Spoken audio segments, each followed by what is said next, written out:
The Book of Leviticus, Chapter 1. The Lord called to Moses, and spoke to him from the tent of meeting. He said, "Speak to the Israelites, and say to them, When anyone among you brings an offering to the Lord, bring as your offering an animal from either the herd or the flock. If the offering is a burnt offering from the herd, you are to offer a male without defect. You must present it at the entrance to the tent of meeting, so that it will be acceptable to the Lord.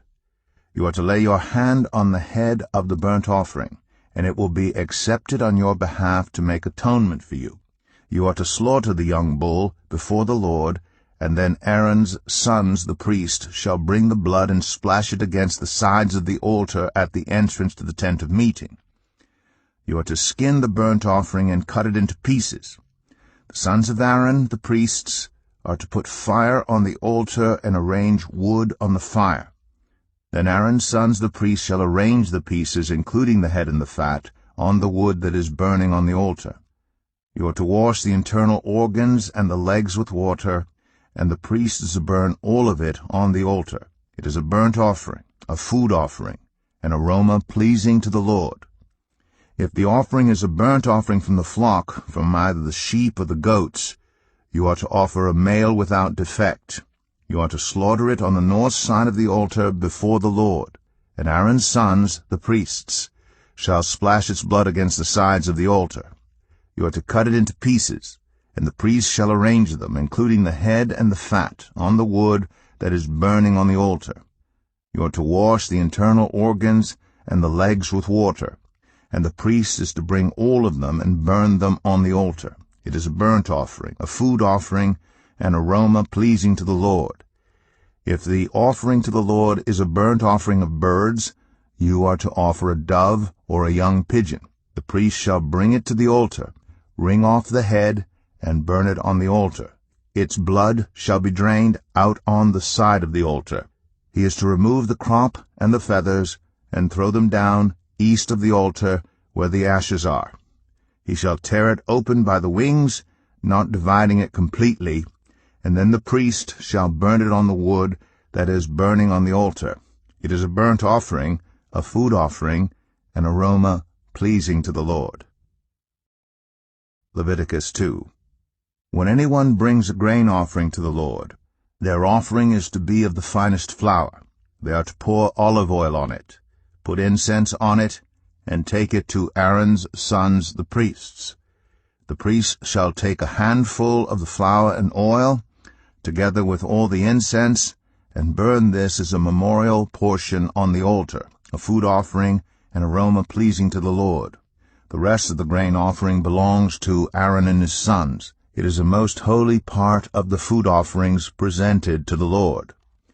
If you bring a grain offering baked in an oven, it is to consist of the finest flour, either thick loaves made without yeast and with olive oil mixed in, or thin loaves made without yeast and brushed with olive oil. If your grain offering is prepared on a griddle, it is to be made of the finest flour mixed with oil and without yeast. Crumble it and pour oil on it. It is a grain offering. If your grain offering is cooked in a pan, it is to be made of the finest flour and some olive oil. Bring the grain offering made of these things to the Lord, present it to the priest, who shall take it to the altar. He shall take out the memorial portion from the grain offering and burn it on the altar as a food offering, an aroma pleasing to the Lord. The rest of the grain offering belongs to Aaron and his sons. It is a most holy part of the food offerings presented to the Lord. Every grain offering you bring to the Lord must be made without yeast, for you are not to burn any yeast or honey in a food offering presented to the Lord. You may bring them to the Lord as an offering of the first fruits, but they are not to be offered on the altar as a pleasing aroma. Season all your grain offerings with salt. Do not leave the salt of the covenant of your God out of your grain offerings. Add salt to all your offerings. If you bring a grain offering of first fruits to the Lord, offer crushed heads of new grain roasted in the fire. Put oil and incense on it. It is a grain offering. The priest shall burn the memorial portion of the crushed grain and the oil, together with all the incense, as a food offering presented to the Lord. Leviticus 3. If your offering is a fellowship offering, and you offer an animal from the herd, whether male or female, you are to present before the Lord an animal without defect.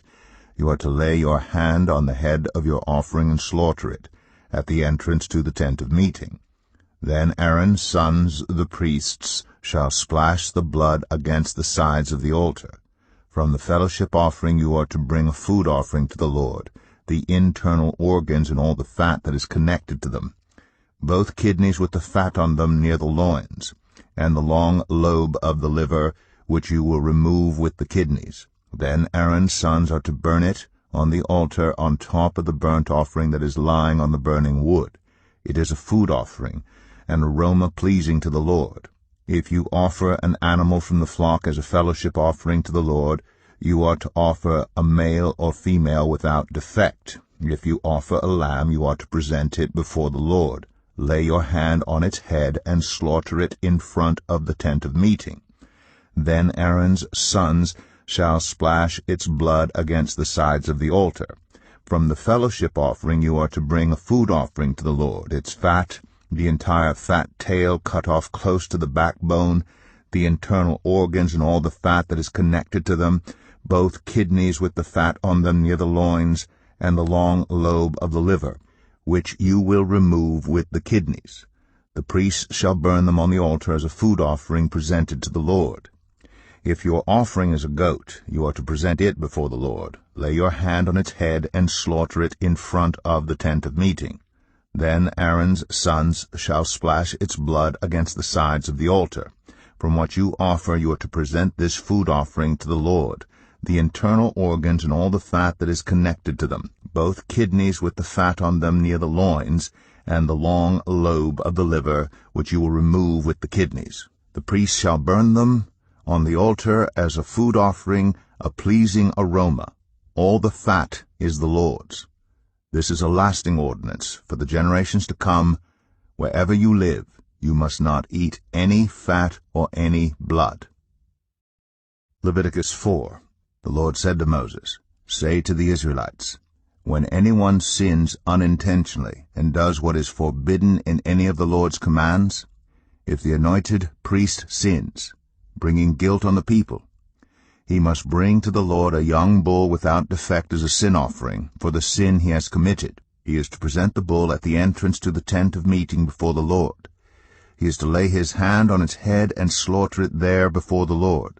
Then the anointed priest shall take some of the bull's blood and carry it into the tent of meeting. He is to dip his finger into the blood and sprinkle some of it 7 times before the Lord in front of the curtain of the sanctuary. The priest shall then put some of the blood on the horns of the altar of fragrant incense that is before the Lord in the tent of meeting. The rest of the bull's blood he shall pour out at the base of the altar of burnt offering at the entrance to the tent of meeting. He shall remove all the fat from the bull of the sin offering, all the fat that is connected to the internal organs, both kidneys with the fat on them near the loins, and the long lobe of the liver, which he will remove with the kidneys, just as the fat is removed from the ox sacrificed as a fellowship offering. Then the priest shall burn them on the altar of burnt offering.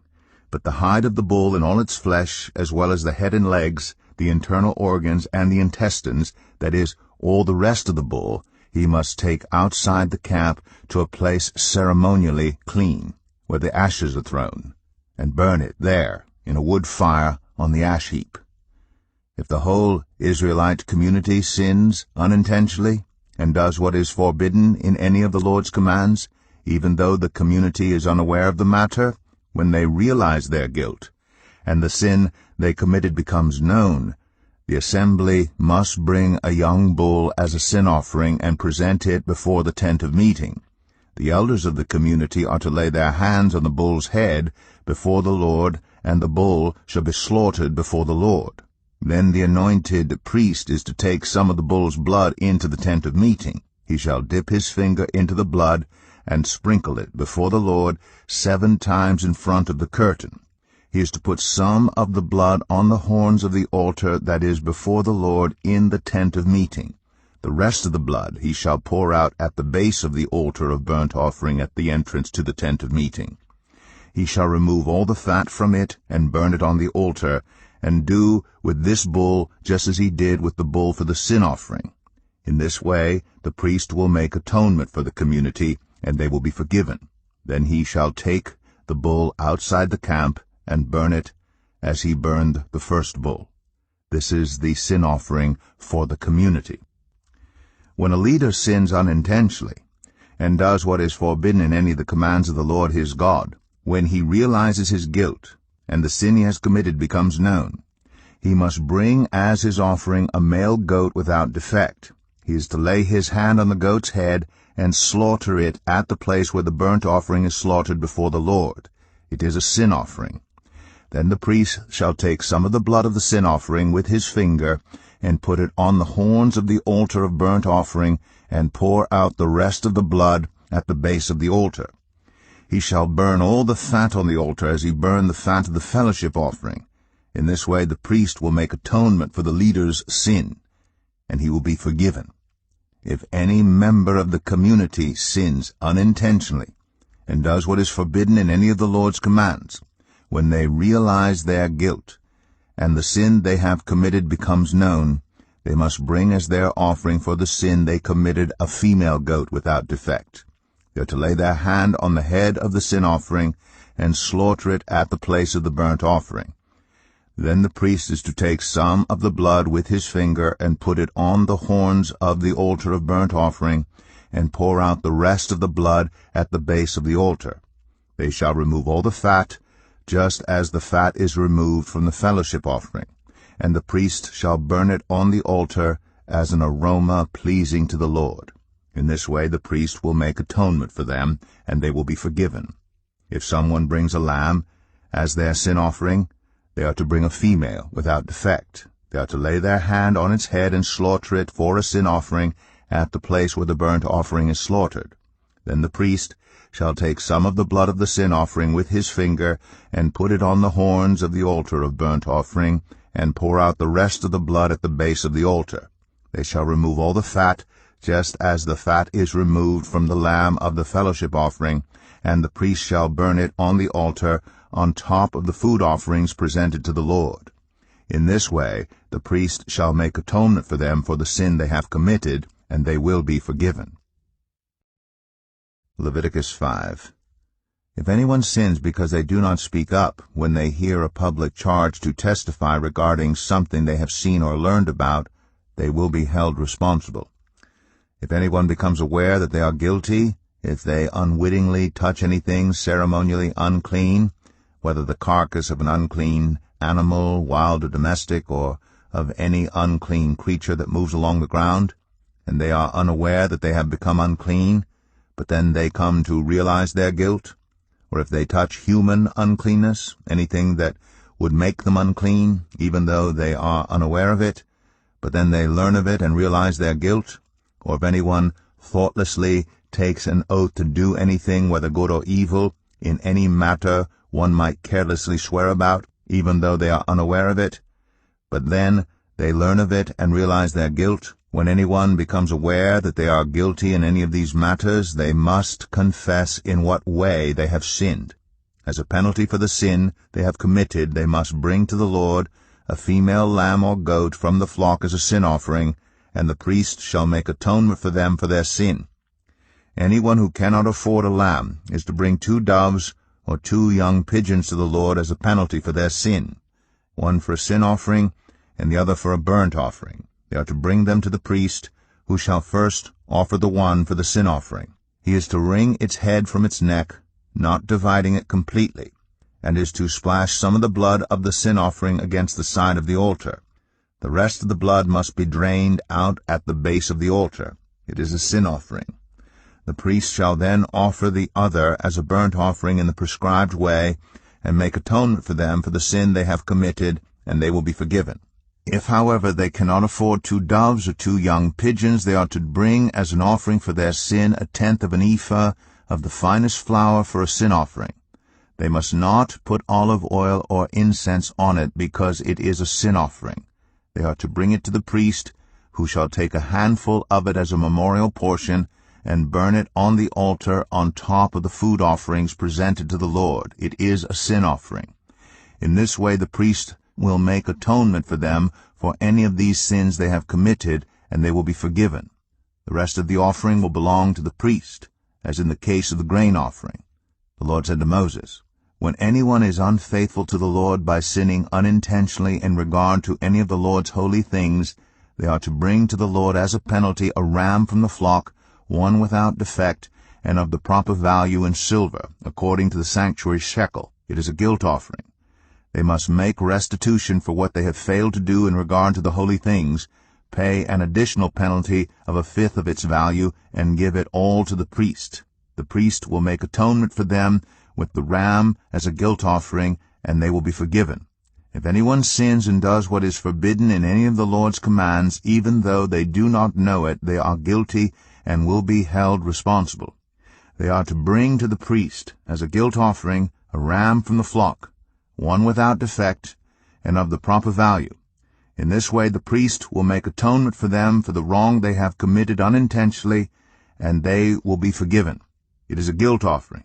They have been guilty of wrongdoing against the Lord." Leviticus 6. The Lord said to Moses, "If anyone sins and is unfaithful to the Lord by deceiving a neighbor about something entrusted to them or left in their care, or about something stolen, or if they cheat their neighbor, or if they find lost property and lie about it, or if they swear falsely about any such sin that people may commit, when they sin in any of these ways and realize their guilt, they must return what they have stolen or taken by extortion, or what was entrusted to them, or the lost property they found, or whatever it was they swore falsely about.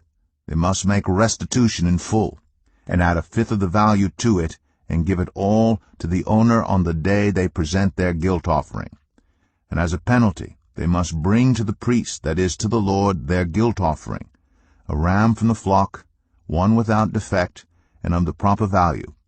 In this way the priest will make atonement for them before the Lord, and they will be forgiven for any of the things they did that made them guilty." The Lord said to Moses, "Give Aaron and his sons this command. These are the regulations for the burnt offering. The burnt offering is to remain on the altar hearth throughout the night, till morning, and the fire must be kept burning on the altar. The priest shall then put on his linen clothes, with linen undergarments next to his body, and shall remove the ashes of the burnt offering that the fire has consumed on the altar, and place them beside the altar. Then he is to take off these clothes and put on others, and carry the ashes outside the camp to a place that is ceremonially clean. The fire on the altar must be kept burning. It must not go out. Every morning the priest is to add firewood and arrange the burnt offering on the fire, and burn the fat of the fellowship offerings on it. The fire must be kept burning on the altar continuously. It must not go out.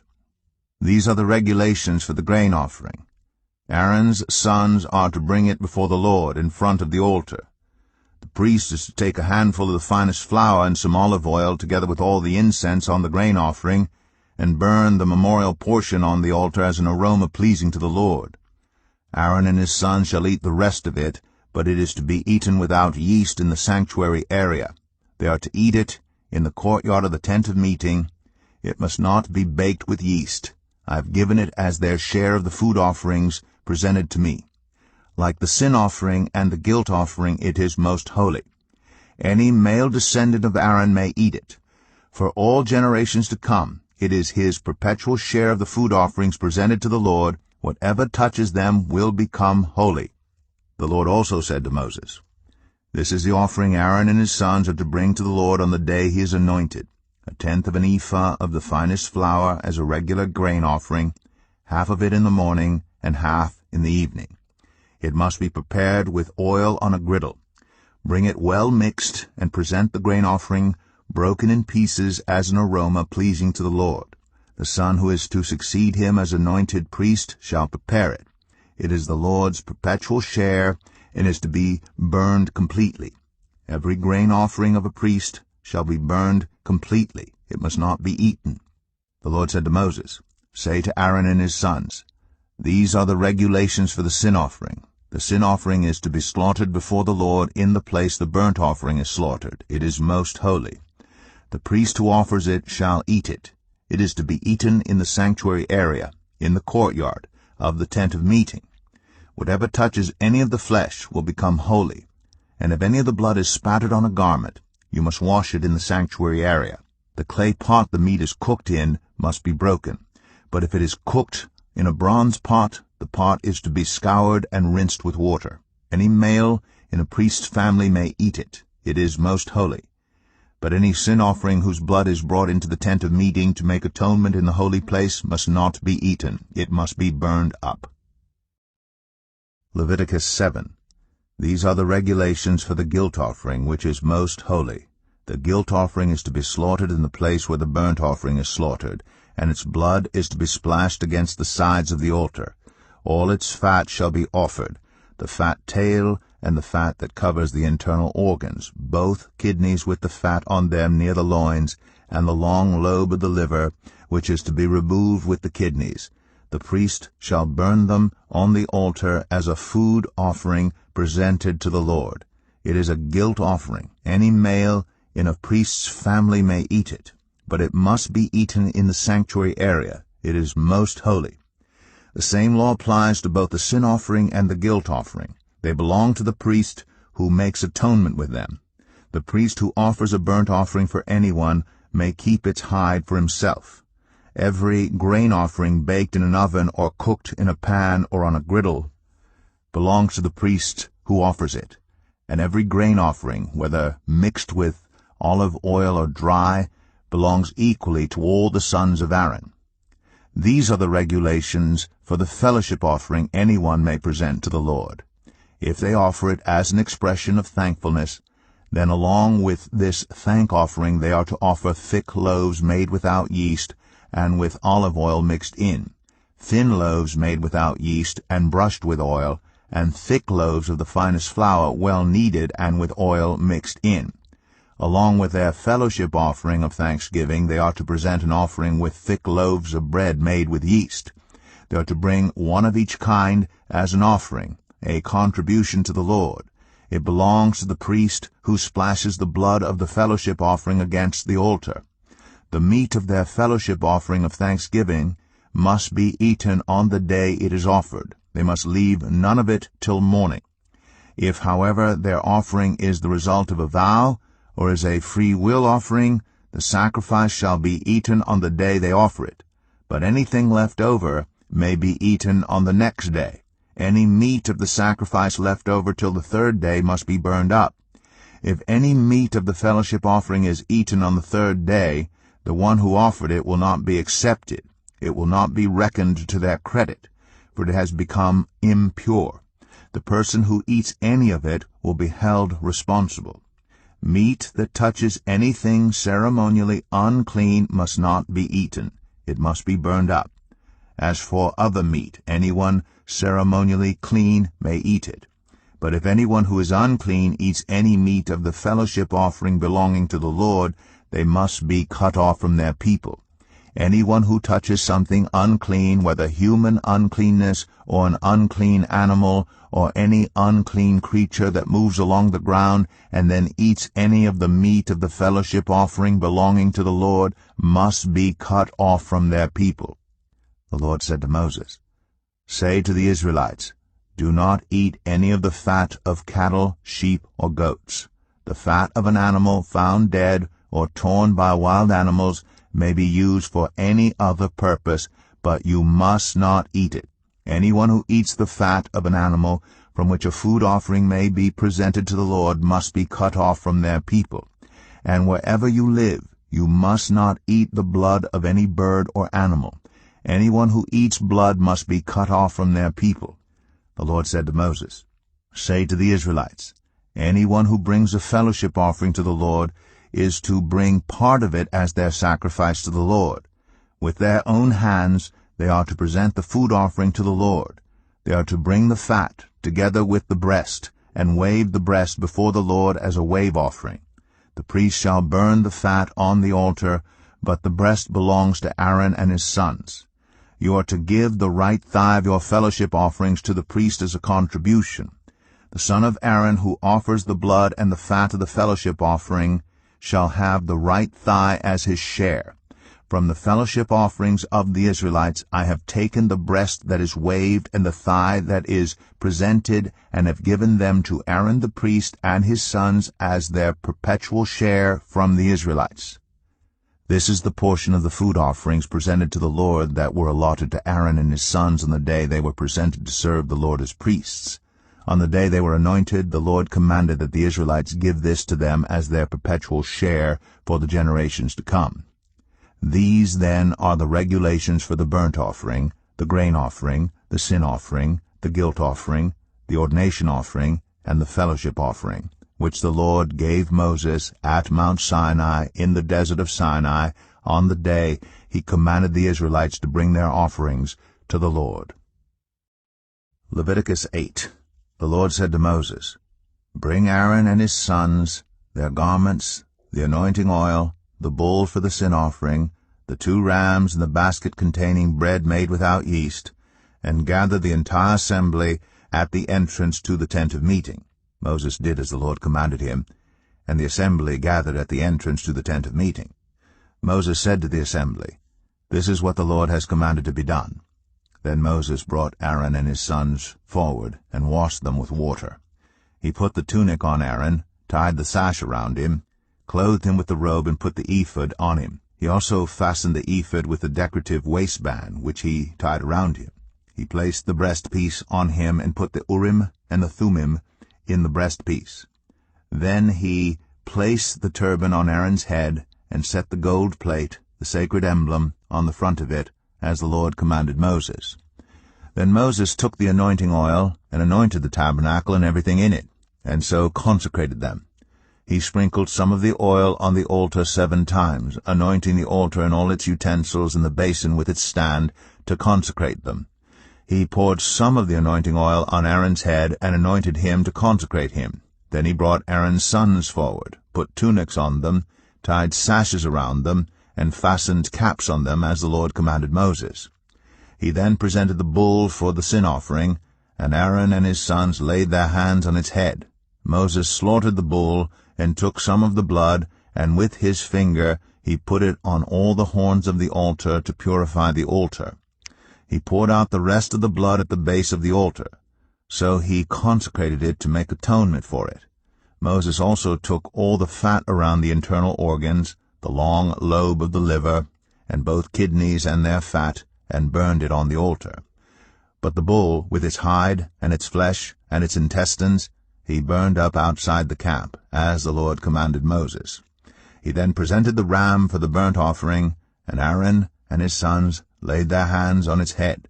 Then Moses slaughtered the ram and splashed the blood against the sides of the altar. He cut the ram into pieces, and burned the head, the pieces, and the fat. He washed the internal organs and the legs with water, and burned the whole ram on the altar. It was a burnt offering, a pleasing aroma, a food offering presented to the Lord, as the Lord commanded Moses. He then presented the other ram, the ram for the ordination, and Aaron and his sons laid their hands on its head. Moses slaughtered the ram and took some of its blood and put it on the lobe of Aaron's right ear, on the thumb of his right hand, and on the big toe of his right foot. Moses also brought Aaron's sons forward, and put some of the blood on the lobes of their right ears, on the thumbs of their right hands, and on the big toes of their right feet. Then he splashed blood against the sides of the altar. After that he took the fat tail, all the fat around the internal organs, the long lobe of the liver, both kidneys, and their fat, and the right thigh. And from the basket of bread made without yeast, which was before the Lord, he took 1 thick loaf, 1 thick loaf with olive oil mixed in, and 1 thin loaf, and he put these on the fat portions and on the right thigh. He put all these in the hands of Aaron and his sons, and they waved them before the Lord as a wave offering. Then Moses took them from their hands, and burned them on the altar on top of the burnt offering as an ordination offering, a pleasing aroma, a food offering presented to the Lord. Moses also took the breast, which was his share of the ordination ram, and waved it before the Lord as a wave offering, as the Lord commanded Moses. Then Moses took some of the anointing oil, and some of the blood from the altar, and sprinkled them on Aaron and his garments, and on his sons and their garments. So he consecrated Aaron and his garments, and his sons and their garments. Moses then said to Aaron and his sons, "Cook the meat at the entrance to the tent of meeting, and eat it there with the bread from the basket of ordination offerings, as I was commanded. Aaron and his sons are to eat it. Then burn up the rest of the meat and the bread. Do not leave the entrance to the tent of meeting for 7 days until the days of your ordination are completed, for your ordination will last 7 days. What has been done today was commanded by the Lord to make atonement for you. You must stay at the entrance to the tent of meeting day and night for 7 days and do what the Lord requires, so you will not die, for that is what I have been commanded." So Aaron and his sons did everything the Lord commanded through Moses. Leviticus 9.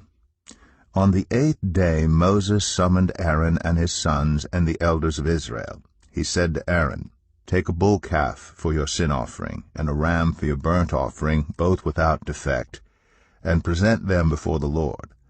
Then say to the Israelites, Take a male goat for a sin offering, a calf and a lamb, both a year old and without defect, for a burnt offering, and an ox and a ram for a fellowship offering to sacrifice before the Lord, together with the grain offering mixed with olive oil.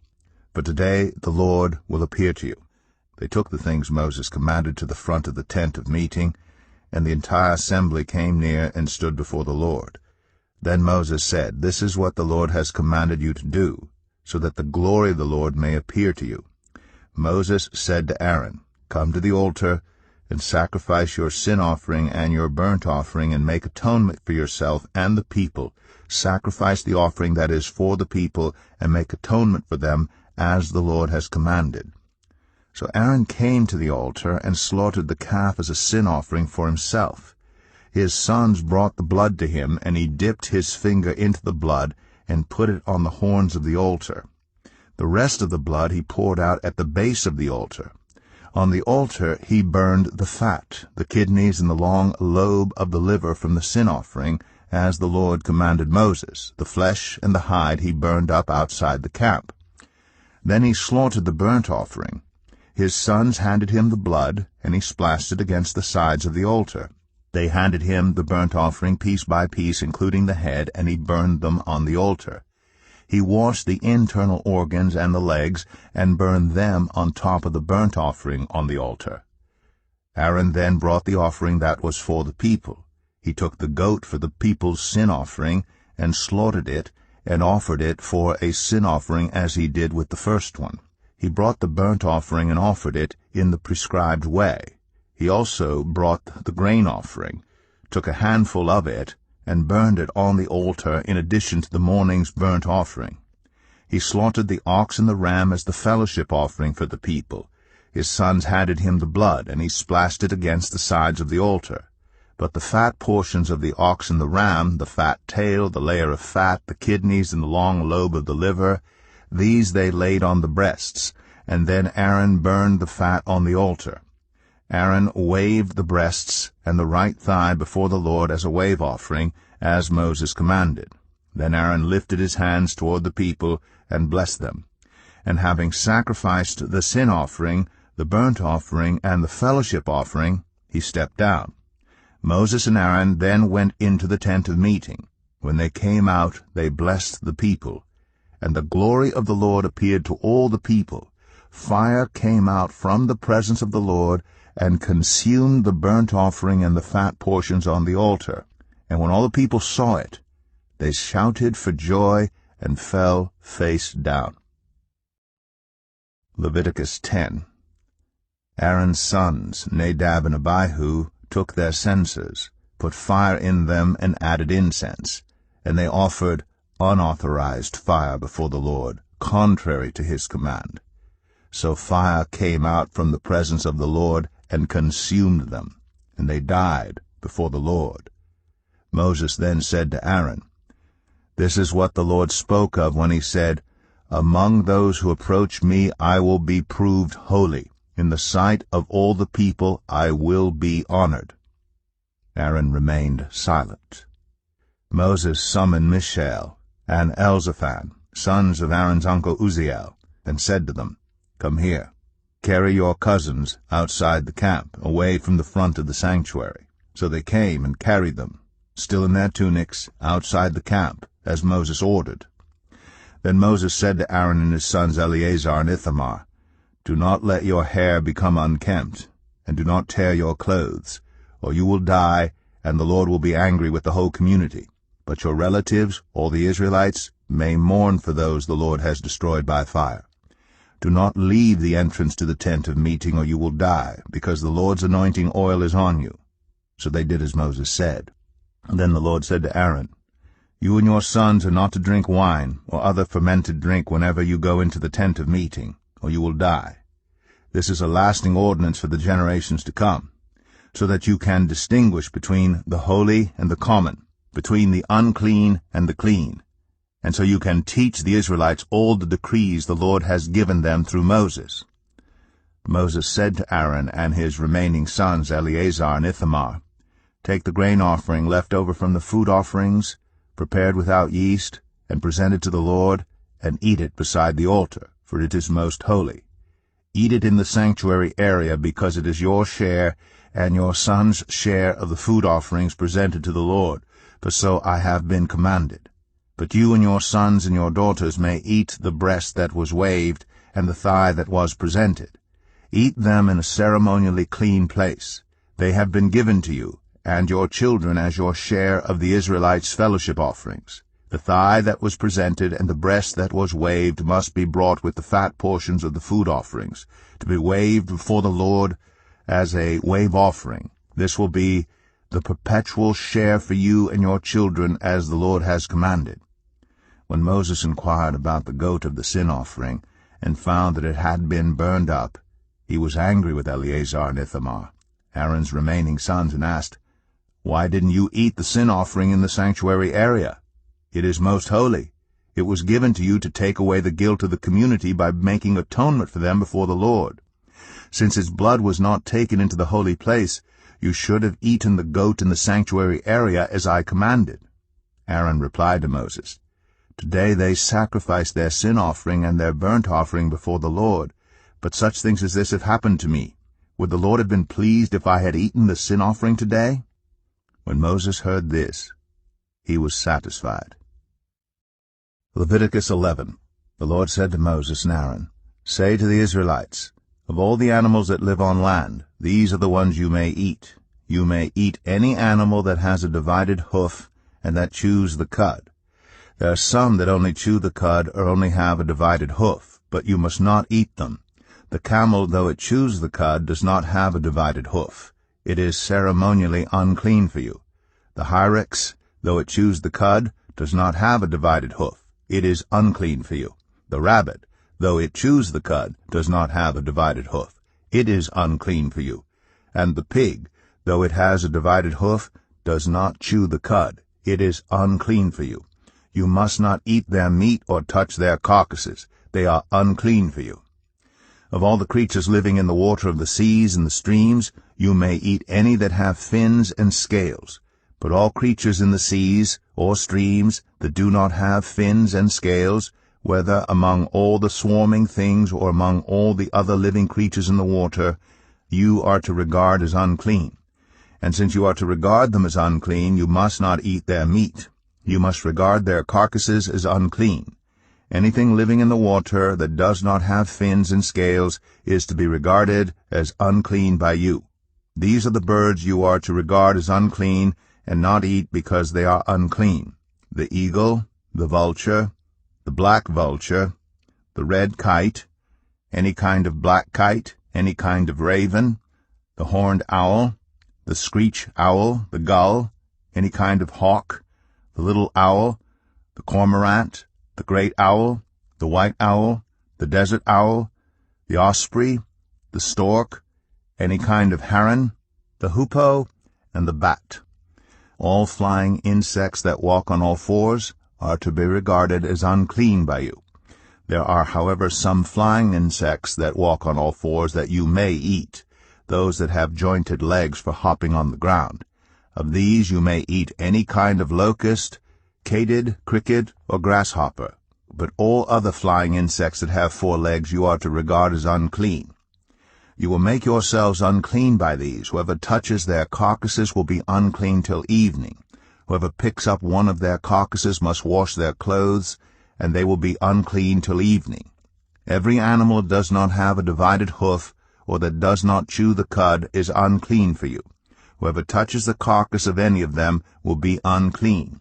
Of all the animals that walk on all fours, those that walk on their paws are unclean for you. Whoever touches their carcasses will be unclean till evening.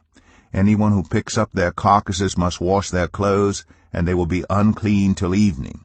These animals are unclean for you. Of the animals that move along the ground, these are unclean for you: the weasel, the rat, any kind of great lizard, the gecko, the monitor lizard, the wall lizard, the skink, and the chameleon. Of all those that move along the ground, these are unclean for you. Whoever touches them, when they are dead, will be unclean till evening. When one of them dies and falls on something, that article, whatever its use, will be unclean, whether it is made of wood, cloth, hide, or sackcloth. Put it in water. It will be unclean till evening, and then it will be clean. If one of them falls into a clay pot, everything in it will be unclean, and you must break the pot. Any food you are allowed to eat that has come into contact with water from any such pot is unclean, and any liquid that is drunk from such a pot is unclean. Anything that one of their carcasses falls on becomes unclean. An oven or cooking pot must be broken up. They are unclean, and you are to regard them as unclean. A spring, however, or a cistern for collecting water remains clean, but anyone who touches one of these carcasses is unclean. If a carcass falls on any seeds that are to be planted, they remain clean. But if water has been put on the seed and a carcass falls on it, it is unclean for you. If an animal that you are allowed to eat dies, anyone who touches its carcass will be unclean till evening. Anyone who eats some of its carcass must wash their clothes, and they will be unclean till evening. Anyone who picks up the carcass must wash their clothes, and they will be unclean till evening. Every creature that moves along the ground is to be regarded as unclean. It is not to be eaten. You are not to eat any creature that moves along the ground, whether it moves on its belly or walks on all fours or on many feet. It is unclean. Do not defile yourselves by any of these creatures. Do not make yourselves unclean by means of them, or be made unclean by them. I am the Lord your God. Consecrate yourselves, and be holy, because I am holy. Do not make yourselves unclean by any creature that moves along the ground.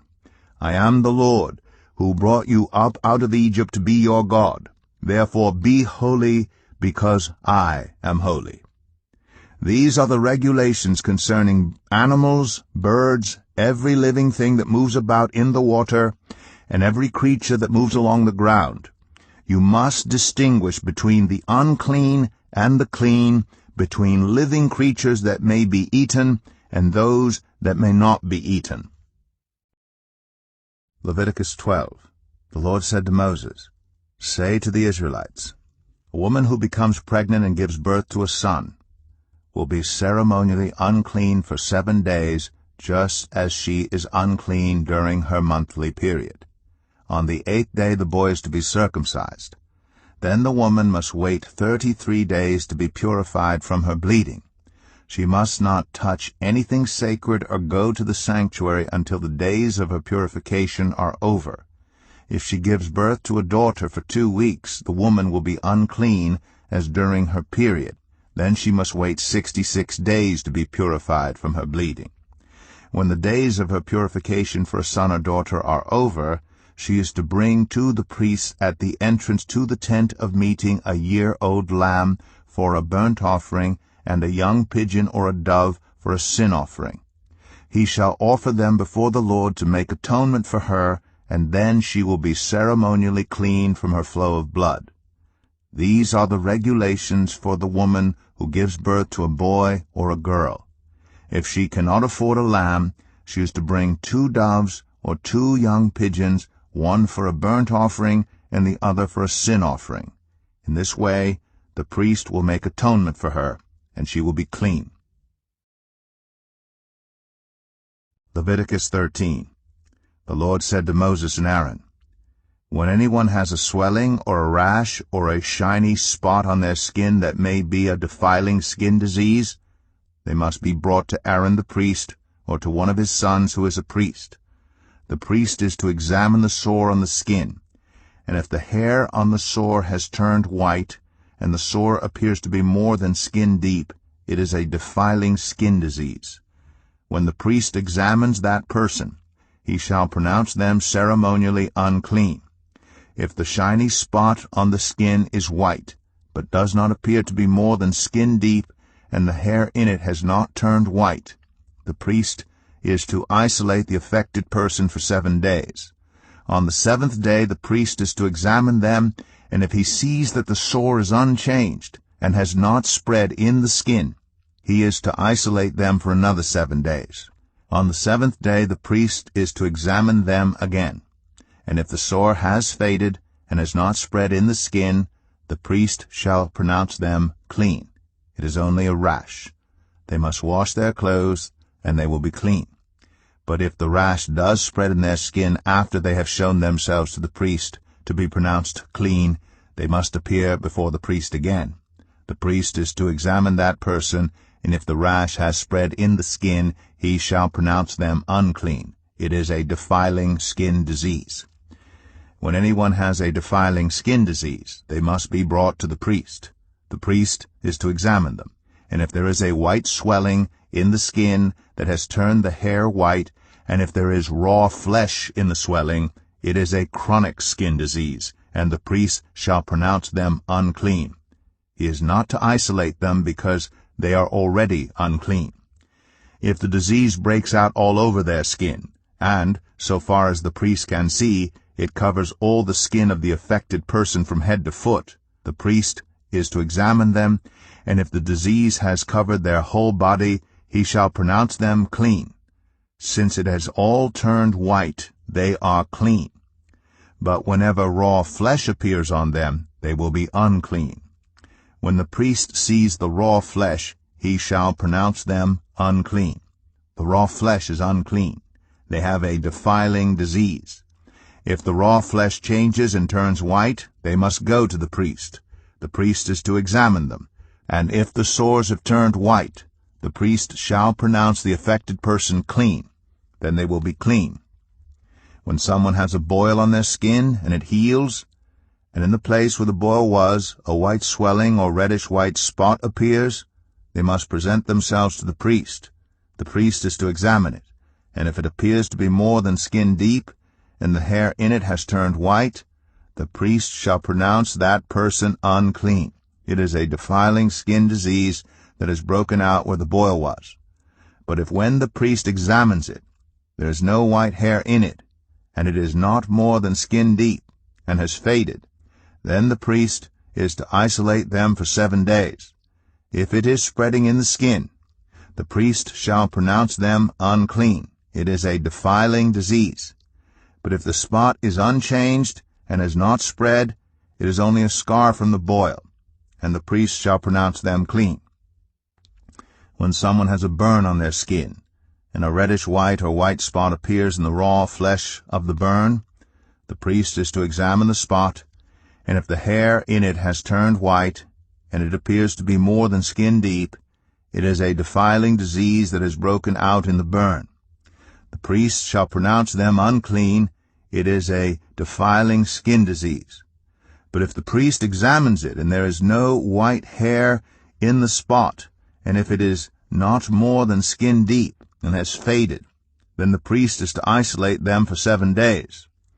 On the 7th day the priest is to examine that person, and if it is spreading in the skin, the priest shall pronounce them unclean. It is a defiling skin disease. If, however, the spot is unchanged and has not spread in the skin but has faded, it is a swelling from the burn, and the priest shall pronounce them clean. It is only a scar from the burn. If a man or woman has a sore on their head or chin, the priest is to examine the sore, and if it appears to be more than skin deep, and the hair in it is yellow and thin, the priest shall pronounce them unclean. It is a defiling skin disease on the head or chin. But if when the priest examines the sore, it does not seem to be more than skin deep, and there is no black hair in it, then the priest is to isolate the affected person for 7 days. On the 7th day the priest is to examine the sore, and if it has not spread and there is no yellow hair in it, and it does not appear to be more than skin deep, then the man or woman must shave themselves, except for the affected area, and the priest is to keep them isolated another 7 days. On the 7th day the priest is to examine the sore, and if it has not spread in the skin and appears to be no more than skin deep, the priest shall pronounce them clean. They must wash their clothes, and they will be clean. But if the sore does spread in the skin after they are pronounced clean, the priest is to examine them. And if he finds that the sore has spread in the skin, he does not need to look for yellow hair. They are unclean. If, however, the sore is unchanged, so far as the priest can see, and if black hair has not grown in it, the affected person is healed. They are clean, and the priest shall pronounce them clean. When a man or woman has white spots on the skin, the priest is to examine them. And if the spots are dull white, it is a harmless rash that has broken out on the skin. They are clean. A man who has lost his hair and is bald is clean. If he has lost his hair from the front of his scalp and has a bald forehead, he is clean. But if he has a reddish-white sore on his bald head or forehead, it is a defiling disease breaking out on his head or forehead. The priest is to examine him. And if the swollen sore on his head or forehead is reddish-white, like a defiling skin disease, the man is diseased and is unclean. The priest shall pronounce him unclean because of the sore on his head. Anyone with such a defiling disease must wear torn clothes. Let their hair be unkempt, cover the lower part of their face, and cry out, "Unclean, unclean." As long as they have the disease, they remain unclean. They must live alone. They must live outside the camp. As for any fabric that is spoiled with a defiling mold, any woolen or linen clothing, any woven or knitted material of linen or wool, any leather, or anything made of leather, if the affected area in the fabric, the leather, the woven or knitted material, or any leather article is greenish or reddish, it is a defiling mold, and must be shown to the priest. The priest is to examine the affected area and isolate the article for 7 days. On the 7th day he is to examine it, and if the mold has spread in the fabric, the woven or knitted material, or the leather, whatever its use, it is a persistent defiling mold. The article is unclean. He must burn the fabric, the woven or knitted material of wool or linen, or any leather article that has been spoiled, because the defiling mold is persistent. The article must be burned. But if when the priest examines it, the mold has not spread in the fabric, the woven or knitted material, or the leather article, he shall order that the spoiled article be washed. Then he is to isolate it for another 7 days. After the article has been washed, the priest is to examine it again. And if the mold has not changed its appearance, even though it has not spread, it is unclean. Burn it, no matter which side of the fabric has been spoiled. If when the priest examines it, the mold has faded after the article has been washed, he is to tear the spoiled part out of the fabric, the leather, or the woven or knitted material. But if it reappears in the fabric, in the woven or knitted material, or in the leather article, it is a spreading mold. Whatever has the mold must be burned. Any fabric, woven or knitted material, or any leather article that has been washed and is rid of the mold must be washed again. Then it will be clean. These are the regulations concerning defiling molds in woolen or linen clothing, woven or knitted material, or any leather article, for pronouncing them clean or unclean. Leviticus 14. The Lord said to Moses, "These are the regulations for any diseased person at the time of their ceremonial cleansing when they are brought to the priest. The priest is to go outside the camp and examine them. If they had been healed of their defiling skin disease, the priest shall order the 2 live clean birds and some cedar wood, scarlet yarn, and hyssop be brought for the person to be cleansed. Then the priest shall order that one of the birds be killed over fresh water in a clay pot. He is then to take the live bird and dip it together with the cedar wood, the scarlet yarn, and the hyssop into the blood of the bird that was killed over the fresh water.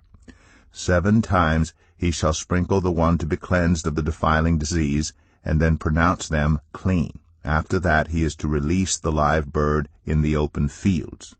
The person to be cleansed must wash their clothes, shave off all their hair, and bathe with water. Then they will be ceremonially clean. After this they may come into the camp, but they must stay outside their tent for 7 days. On the 7th day they must shave off all their hair. They must shave their head, their beard, their eyebrows, and the rest of their hair. They must wash their clothes and bathe themselves with water, and they will be clean.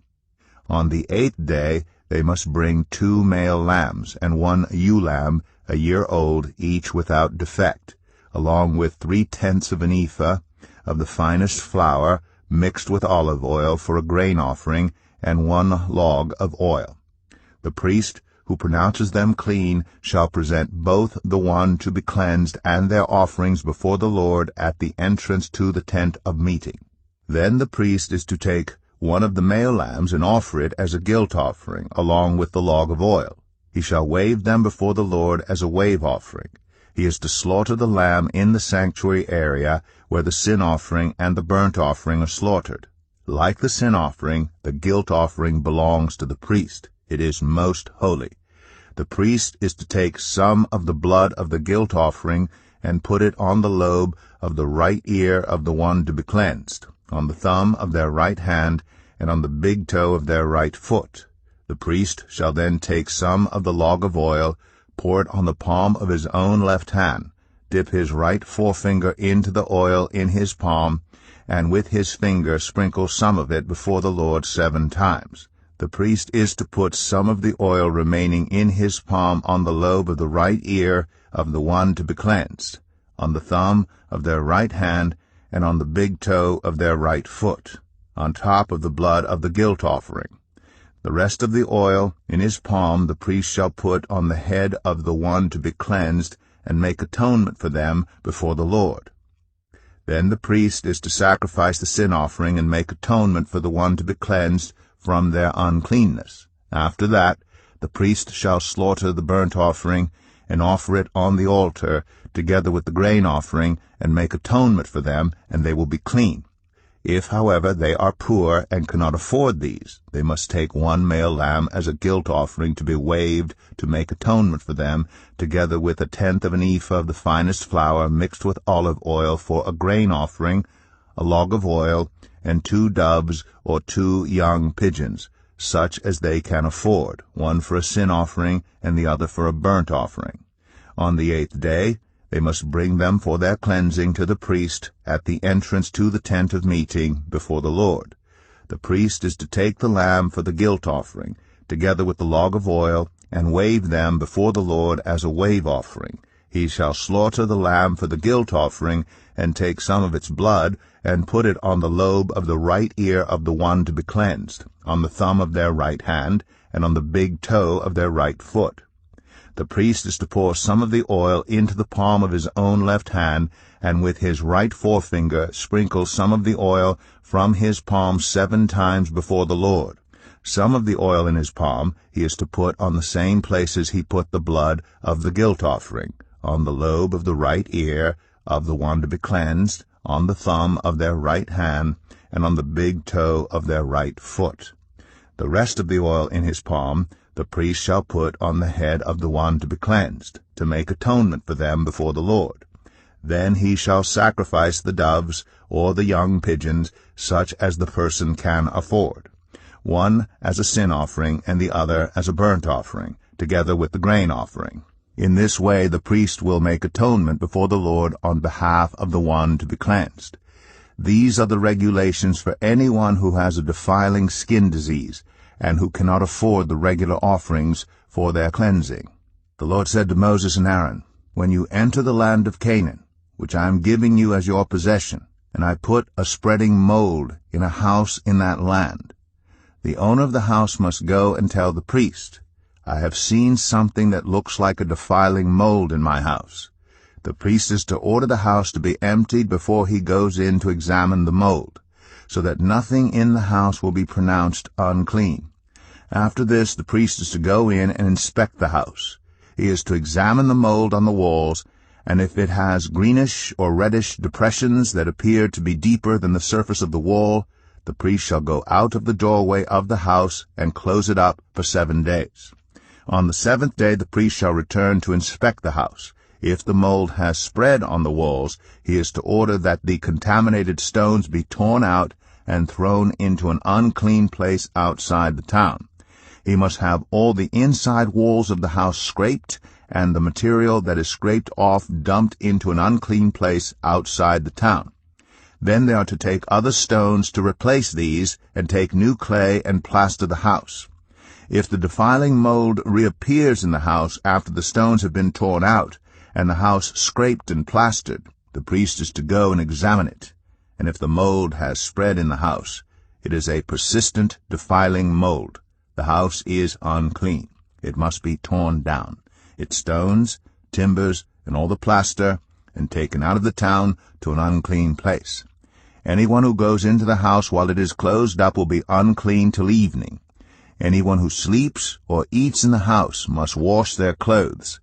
But if the priest comes to examine it, and the mold has not spread after the house has been plastered, he shall pronounce the house clean, because the defiling mold is gone. To purify the house, he is to take 2 birds and some cedar wood, scarlet yarn, and hyssop. He shall kill one of the birds over fresh water in a clay pot. Then he is to take the cedar wood, the hyssop, the scarlet yarn, and the live bird, dip them into the blood of the dead bird and the fresh water, and sprinkle the house 7 times. He shall purify the house with the bird's blood, the fresh water, the live bird, the cedar wood, the hyssop, and the scarlet yarn. Then he is to release the live bird in the open fields outside the town. In this way he will make atonement for the house, and it will be clean. These are the regulations for any defiling skin disease, for a sore, for defiling molds in fabric or in a house, and for a swelling, a rash, or a shiny spot, to determine whether something is clean or unclean. These are the regulations for defiling skin disease and defiling molds. Leviticus 15. The Lord said to Moses and Aaron, "Speak to the Israelites and say to them, when any man has an unusual bodily discharge, such a discharge is unclean. Whether it continues flowing from his body or is blocked, it will make him unclean. This is how his discharge will bring about uncleanness. Any bed the man with a discharge lies on will be unclean, and anything he sits on will be unclean. Anyone who touches his bed must wash their clothes and bathe with water, and they will be unclean till evening. Whoever sits on anything that the man with a discharge sat on must wash their clothes and bathe with water, and they will be unclean till evening. Whoever touches the man who has a discharge must wash their clothes and bathe with water, and they will be unclean till evening. If the man with the discharge spits on anyone who is clean, they must wash their clothes and bathe with water, and they will be unclean till evening. Everything the man sits on when riding will be unclean, and whoever touches any of the things that were under him will be unclean till evening. Whoever picks up those things must wash their clothes and bathe with water, and they will be unclean till evening. Anyone the man with the discharge touches, without rinsing his hands with water, must wash their clothes and bathe with water, and they will be unclean till evening. A clay pot that the man touches must be broken, and any wooden article is to be rinsed with water. When a man is cleansed from his discharge, he is to count off 7 days for his ceremonial cleansing. He must wash his clothes and bathe himself with fresh water, and he will be clean. On the 8th day he must take 2 doves or 2 young pigeons and come before the Lord to the entrance to the tent of meeting and give them to the priest. The priest is to sacrifice them, the one for a sin offering and the other for a burnt offering. In this way he will make atonement before the Lord for the man because of his discharge. When a man has an emission of semen, he must bathe his whole body with water, and he will be unclean till evening. Any clothing or leather that has semen on it must be washed with water, and it will be unclean till evening. When a man has sexual relations with a woman, and there is an emission of semen, both of them must bathe with water, and they will be unclean till evening. When a woman has her regular flow of blood, the impurity of her monthly period will last 7 days, and anyone who touches her will be unclean till evening. Anything she lies on during her period will be unclean, and anything she sits on will be unclean.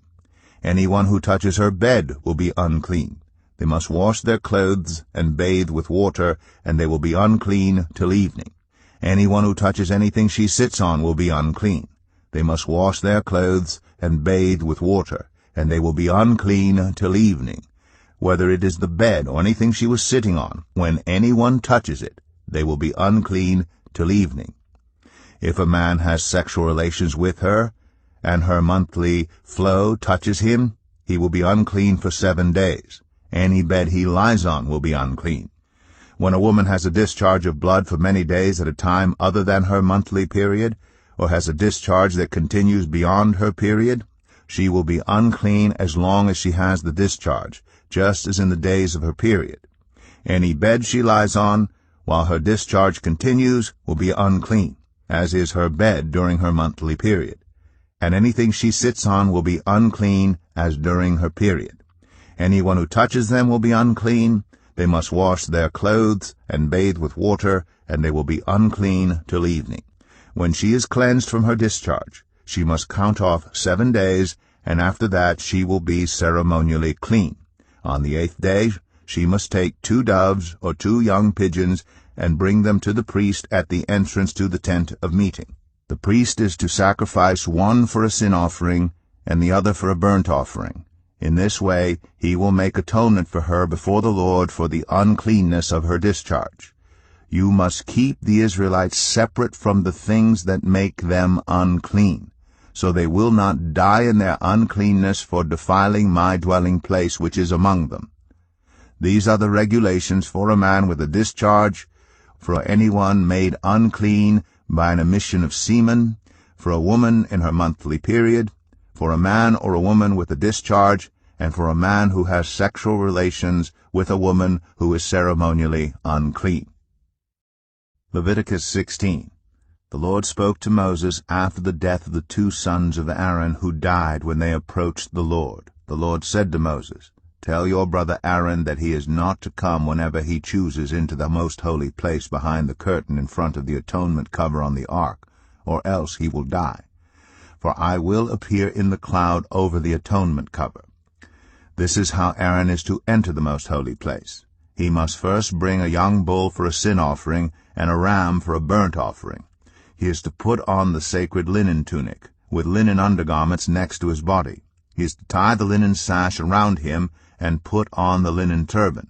These are sacred garments, so he must bathe himself with water before he puts them on. From the Israelite community he is to take 2 male goats for a sin offering and a ram for a burnt offering. Aaron is to offer the bull for his own sin offering to make atonement for himself and his household. Then he is to take the 2 goats and present them before the Lord at the entrance to the tent of meeting. He is to cast lots for the 2 goats, 1 lot for the Lord and the other for the scapegoat. Aaron shall bring the goat whose lot falls to the Lord and sacrifice it for a sin offering. But the goat chosen by lot as the scapegoat shall be presented alive before the Lord to be used for making atonement by sending it into the wilderness as a scapegoat. Aaron shall bring the bull for his own sin offering to make atonement for himself and his household. And he is to slaughter the bull for his own sin offering. He is to take a censer full of burning coals from the altar before the Lord, and 2 handfuls of finely ground fragrant incense, and take them behind the curtain. He is to put the incense on the fire before the Lord, and the smoke of the incense will conceal the atonement cover above the tablets of the covenant law, so that he will not die. He is to take some of the bull's blood, and with his finger sprinkle it on the front of the atonement cover. Then he shall sprinkle some of it with his finger 7 times before the atonement cover. He shall then slaughter the goat for the sin offering for the people, and take its blood behind the curtain, and do with it as he did with the bull's blood. He shall sprinkle it on the atonement cover and in front of it. In this way he will make atonement for the most holy place because of the uncleanness and rebellion of the Israelites, whatever their sins have been. He is to do the same for the tent of meeting, which is among them in the midst of their uncleanness. No one is to be in the tent of meeting from the time Aaron goes in to make atonement in the most holy place until he comes out, having made atonement for himself, his household, and the whole community of Israel. Then he shall come out to the altar, that is, before the Lord, and make atonement for it. He shall take some of the bull's blood and some of the goat's blood, and put it on all the horns of the altar.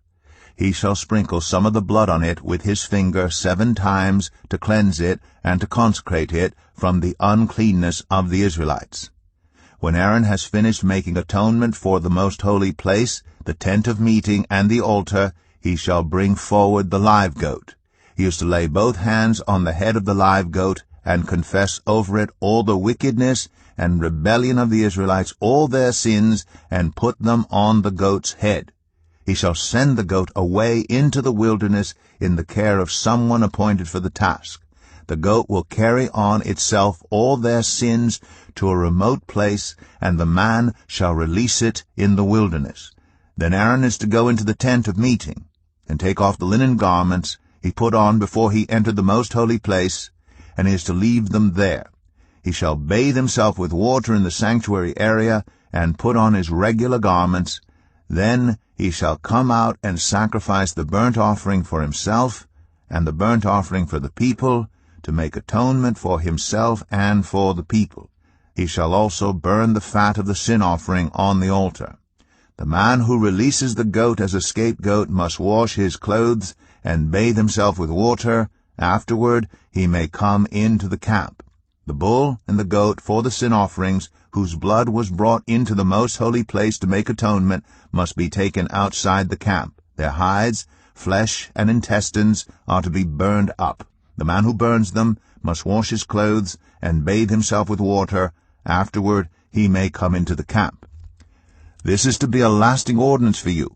On the 10th day of the 7th month you must deny yourselves and not do any work, whether native-born or a foreigner residing among you, because on this day atonement will be made for you, to cleanse you. Then, before the Lord, you will be clean from all your sins. It is a day of Sabbath rest, and you must deny yourselves. It is a lasting ordinance. The priest who is anointed and ordained to succeed his father as high priest is to make atonement. He is to put on the sacred linen garments and make atonement for the most holy place, for the tent of meeting and the altar, and for the priests and all the members of the community. This is to be a lasting ordinance for you. Atonement is to be made once a year for all the sins of the Israelites. And it was done, as the Lord commanded Moses. Leviticus 17. The Lord said to Moses, Speak to Aaron and his sons, and to all the Israelites, and say to them, This is what the Lord has commanded. Any Israelite who sacrifices an ox, a lamb, or a goat, in the camp or outside of it, instead of bringing it to the entrance to the tent of meeting, to present it as an offering to the Lord in front of the tabernacle of the Lord, that person shall be considered guilty of bloodshed. They have shed blood and must be cut off from their people. This is so the Israelites will bring to the Lord the sacrifices they are now making in the open fields. They must bring them to the priest, that is, to the Lord, at the entrance to the tent of meeting, and sacrifice them as fellowship offerings. The priest is to splash the blood against the altar of the Lord, at the entrance to the tent of meeting, and burn the fat as an aroma pleasing to the Lord. They must no longer offer any of their sacrifices to the goat idols, to whom they prostitute themselves. This is to be a lasting ordinance for them, and for the generations to come.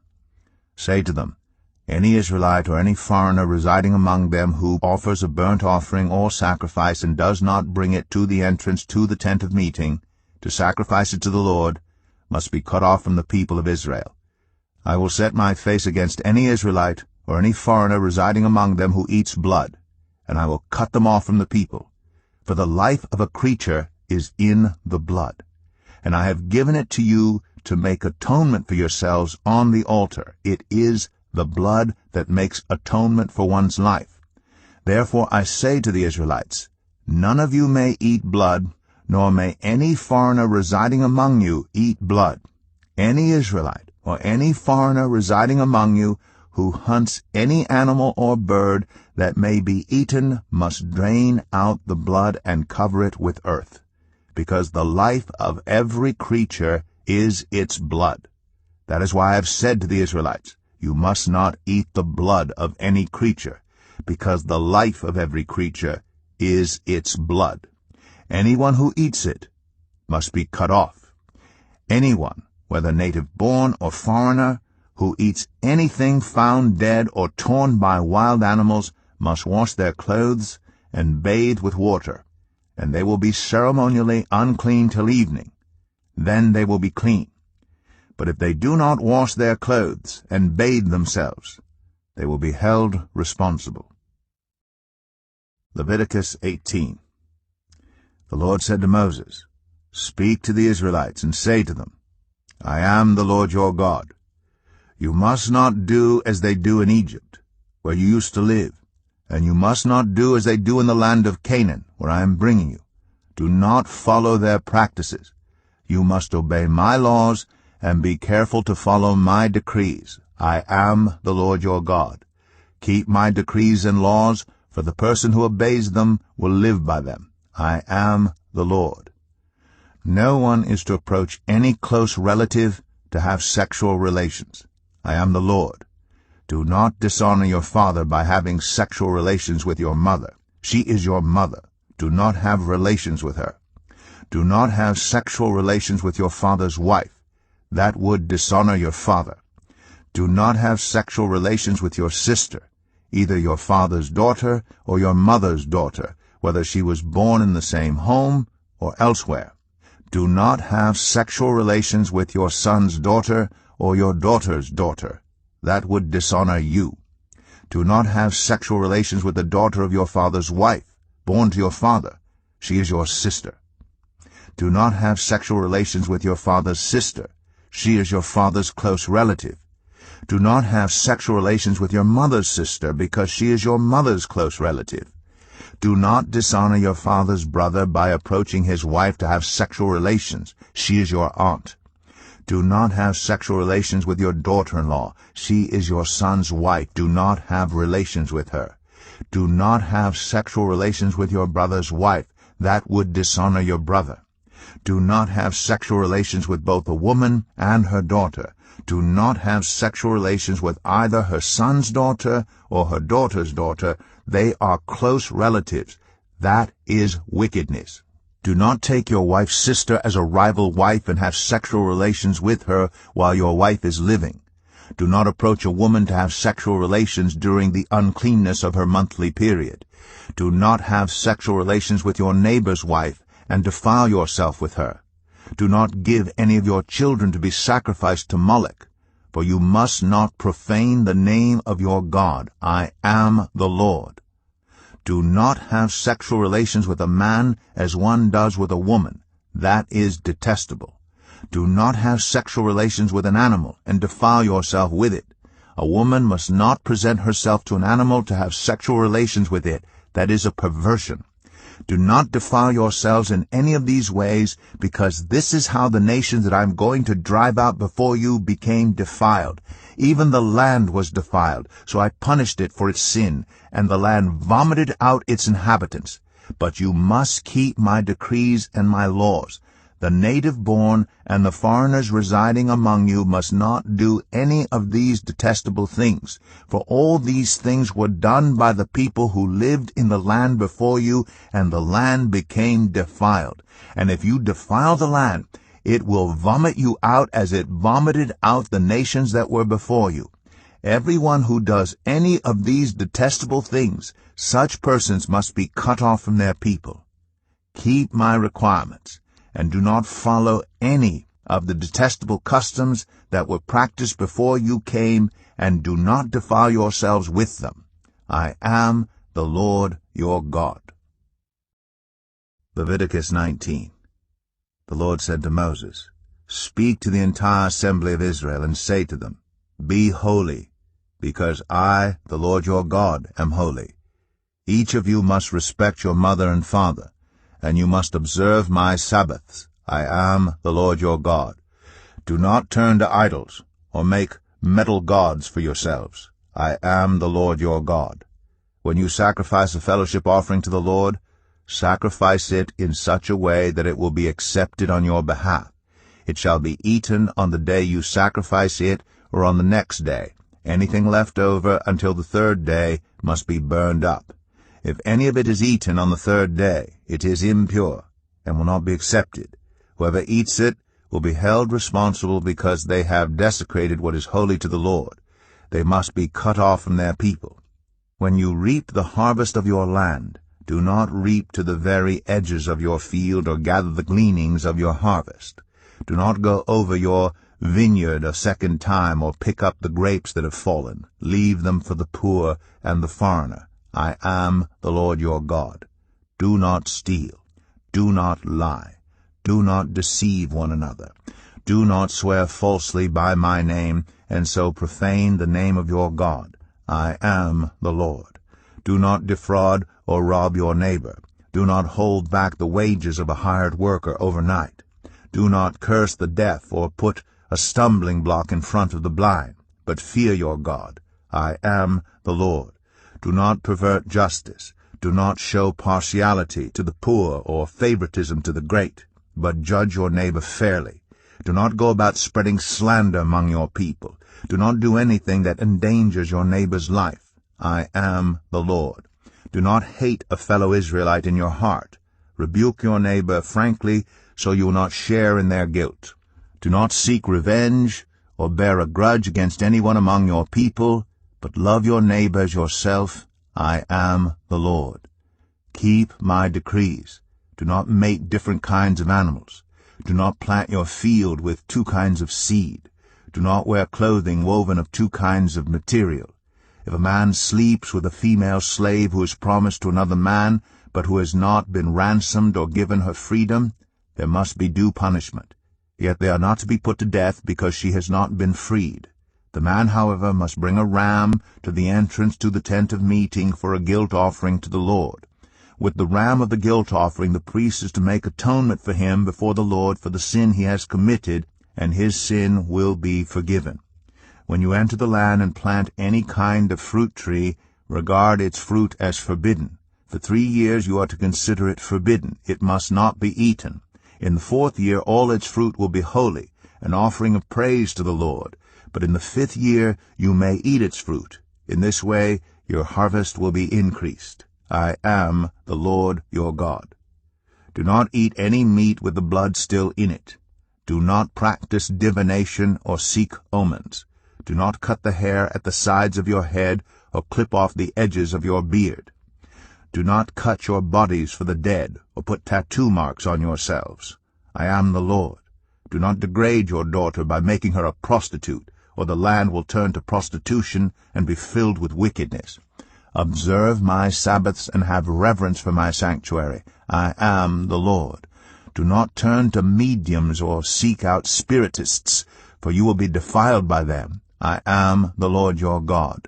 Stand up in the presence of the aged. Show respect for the elderly, and revere your God. I am the Lord. When a foreigner resides among you in your land, do not mistreat them. The foreigner residing among you must be treated as your native born. Love them as yourself, for you were foreigners in Egypt. I am the Lord your God. Do not use dishonest standards when measuring length, weight, or quantity. Use honest scales and honest weights, an honest ephah and an honest hin. I am the Lord your God who brought you out of Egypt. Keep all my decrees and all my laws and follow them. I am the Lord. Leviticus 20. The Lord said to Moses, "Say to the Israelites, any Israelite or any foreigner residing in Israel who sacrifices any of his children to Moloch is to be put to death. The members of the community are to stone him. I myself will set my face against him and will cut him off from his people. For by sacrificing his children to Moloch he has defiled my sanctuary and profaned my holy name. If the members of the community close their eyes when that man sacrifices one of his children to Moloch, and if they fail to put him to death, I myself will set my face against him and his family, and will cut them off from their people, together with all who follow him in prostituting themselves to Moloch. I will set my face against anyone who turns to mediums and spiritists to prostitute themselves by following them, and I will cut them off from their people. Consecrate yourselves and be holy, because I am the Lord your God. Keep my decrees and follow them. I am the Lord who makes you holy. Anyone who curses their father or mother is to be put to death. Because they have cursed their father or mother, their blood will be on their own head. If a man commits adultery with another man's wife, with the wife of his neighbor, both the adulterer and the adulteress are to be put to death. If a man has sexual relations with his father's wife, he has dishonored his father. Both the man and the woman are to be put to death. Their blood will be on their own heads. If a man has sexual relations with his daughter-in-law, both of them are to be put to death. What they have done is a perversion. Their blood will be on their own heads. If a man has sexual relations with a man, as one does with a woman, both of them have done what is detestable. They are to be put to death. Their blood will be on their own heads. If a man marries both a woman and her mother, it is wicked. Both he and they must be burned in the fire, so that no wickedness will be among you. If a man has sexual relations with an animal, he is to be put to death, and you must kill the animal. If a woman approaches an animal to have sexual relations with it, kill both the woman and the animal. They are to be put to death. Their blood will be on their own heads. If a man marries his sister, the daughter of either his father or his mother, and they have sexual relations, it is a disgrace. They are to be publicly removed from their people. He has dishonored his sister and will be held responsible. If a man has sexual relations with a woman during her monthly period, he has exposed the source of her flow, and she has also uncovered it. Both of them are to be cut off from their people. Do not have sexual relations with the sister of either your mother or your father, for that would dishonor a close relative. Both of you would be held responsible. If a man has sexual relations with his aunt, he has dishonored his uncle. They will be held responsible. They will die childless. If a man marries his brother's wife, it is an act of impurity. He has dishonored his brother. They will be childless. Keep all my decrees and laws and follow them, so that the land where I am bringing you to live may not vomit you out. You must not live according to the customs of the nations I am going to drive out before you. Because they did all these things, I abhorred them. But I said to you, you will possess their land. I will give it to you as an inheritance, a land flowing with milk and honey. I am the Lord your God, who has set you apart from the nations. You must therefore make a distinction between clean and unclean animals, and between unclean and clean birds. Do not defile yourselves by any animal or bird or anything that moves along the ground, those that I have set apart as unclean for you. You are to be holy to me, because I, the Lord, am holy, and I have set you apart from the nations to be my own. A man or woman who is a medium or a spiritist among you must be put to death. You are to stone them. Their blood will be on their own heads. Leviticus 21. The Lord said to Moses, Speak to the priests, the sons of Aaron, and say to them, A priest must not make himself ceremonially unclean for any of his people who die, except for a close relative, such as his mother or father, his son or daughter, his brother, or an unmarried sister who is dependent on him since she has no husband. For her he may make himself unclean. He must not make himself unclean for people related to him by marriage, and so defile himself. Priests must not shave their heads or shave off the edges of their beards or cut their bodies. They must be holy to their God, and must not profane the name of their God. Because they present the food offerings to the Lord, the food of their God, they are to be holy. They must not marry women defiled by prostitution or divorced from their husbands, because priests are holy to their God. Regard them as holy, because they offer up the food of your God. Consider them holy, because I, the Lord, am holy, I who make you holy. If a priest's daughter defiles herself by becoming a prostitute, she disgraces her father. She must be burned in the fire. The high priest, the one among his brothers who has had the anointing oil poured on his head and who has been ordained to wear the priestly garments, must not let his hair become unkempt or tear his clothes. He must not enter a place where there is a dead body. He must not make himself unclean, even for his father or mother, nor leave the sanctuary of his God or desecrate it, because he has been dedicated by the anointing oil of his God. I am the Lord. The woman he marries must be a virgin. He must not marry a widow, a divorced woman, or a woman defiled by prostitution, but only a virgin from his own people, so that he will not defile his offspring among his people. I am the Lord who makes him holy. The Lord said to Moses, Say to Aaron, For the generations to come, none of your descendants who has a defect may come near to offer the food of his God. No man who has any defect may come near. No man who is blind or lame, disfigured or deformed. No man with a crippled foot or hand, or who is a hunchback or a dwarf, or who has any eye defect, or who has festering or running sores or damaged testicles. No descendant of Aaron the priest who has any defect is to come near to present the food offerings to the Lord. He has a defect. He must not come near to offer the food of his God. He may eat the most holy food of his God, as well as the holy food, yet because of his defect, he must not go near the curtain or approach the altar, and so desecrate my sanctuary. I am the Lord who makes them holy. So Moses told this to Aaron and his sons, and to all the Israelites. Leviticus 22. The Lord said to Moses, Tell Aaron and his sons to treat with respect the sacred offerings the Israelites consecrate to me, so they will not profane my holy name. I am the Lord.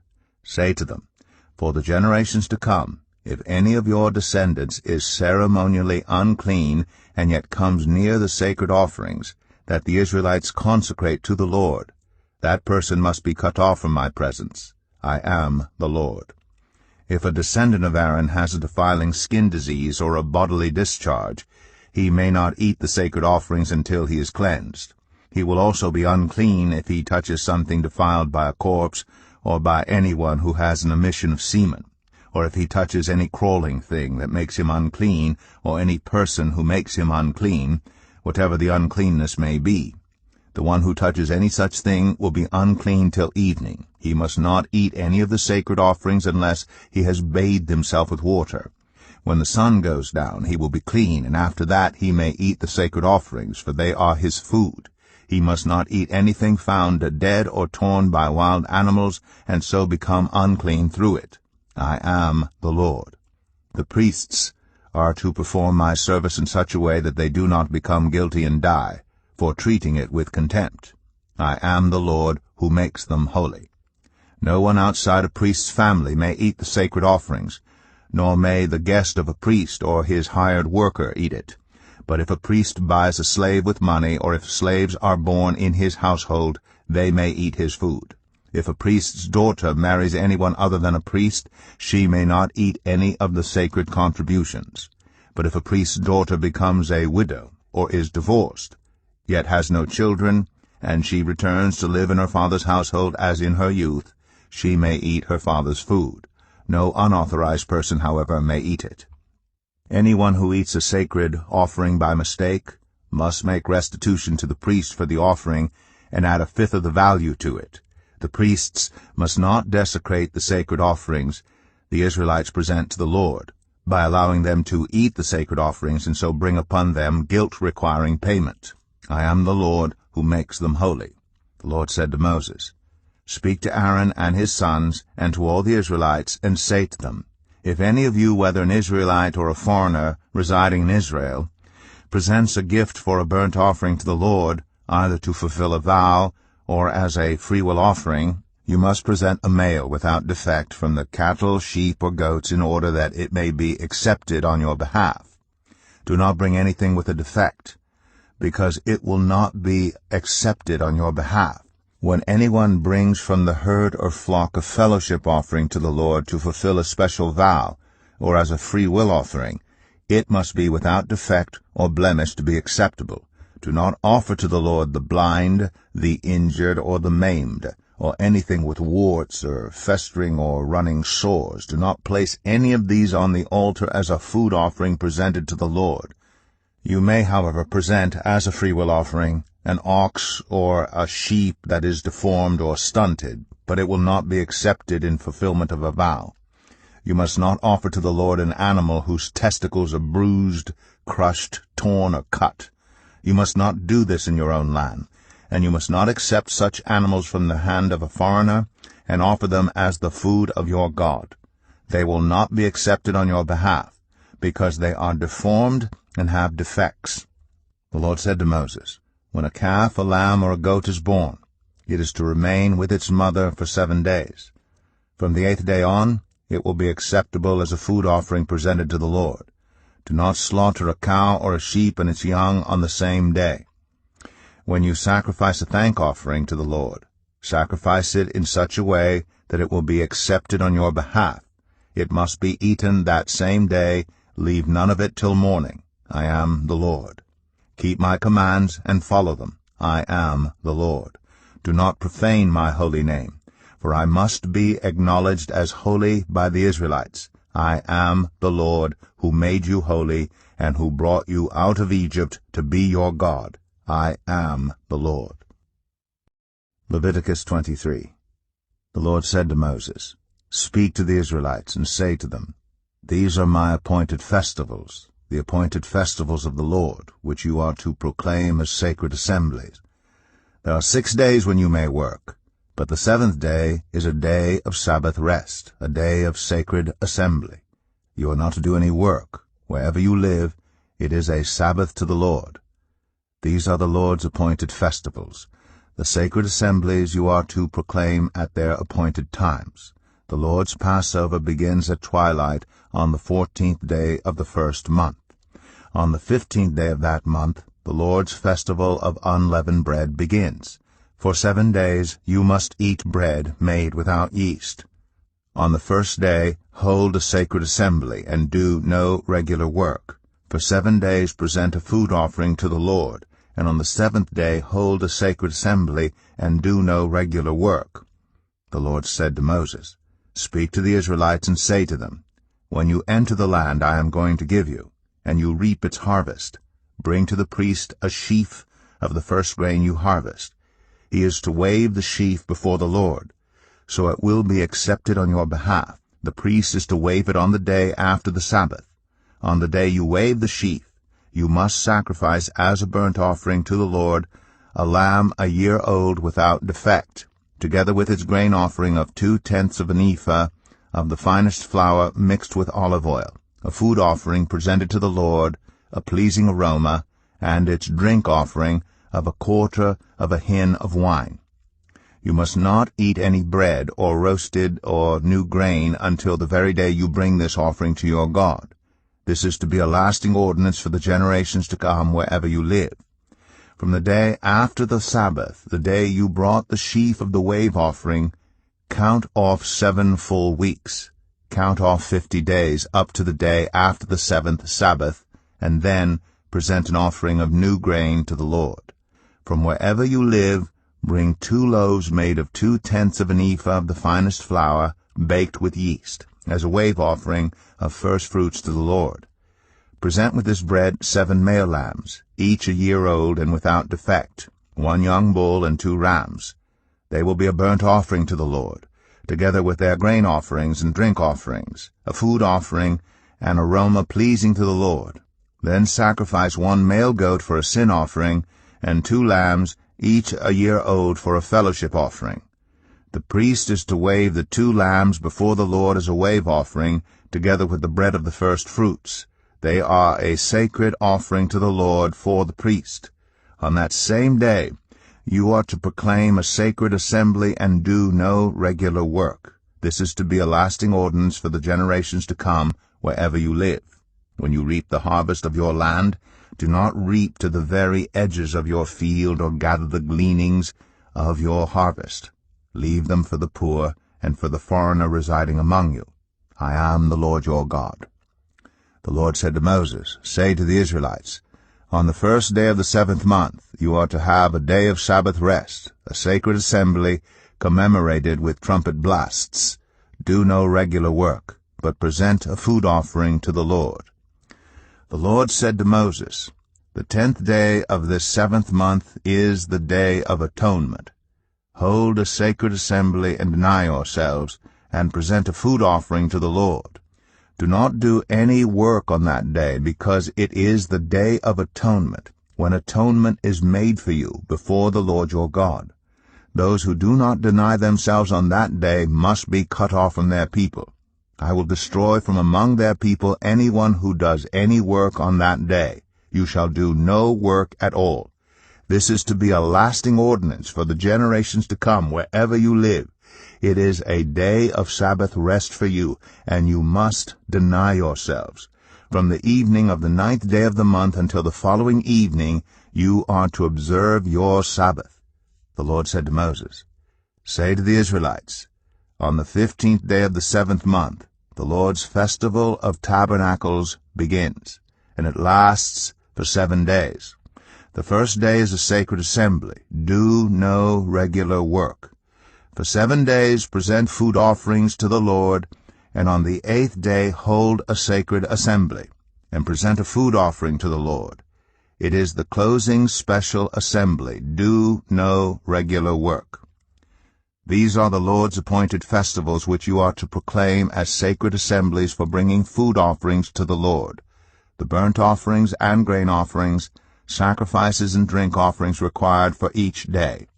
These offerings are in addition to those for the Lord's Sabbaths, and in addition to your gifts, and whatever you have vowed, and all the freewill offerings you give to the Lord. So beginning with the 15th day of the 7th month, after you have gathered the crops of the land, celebrate the festival to the Lord for 7 days. The first day is a day of Sabbath rest, and the 8th day also is a day of Sabbath rest. On the first day you are to take branches from luxuriant trees, from palms, willows, and other leafy trees, and rejoice before the Lord your God for 7 days. Celebrate this as a festival to the Lord for 7 days each year. This is to be a lasting ordinance for the generations to come. Celebrate it in the 7th month. Live in temporary shelters for 7 days. All native-born Israelites are to live in such shelters, so your descendants will know that I had the Israelites live in temporary shelters when I brought them out of Egypt. I am the Lord your God.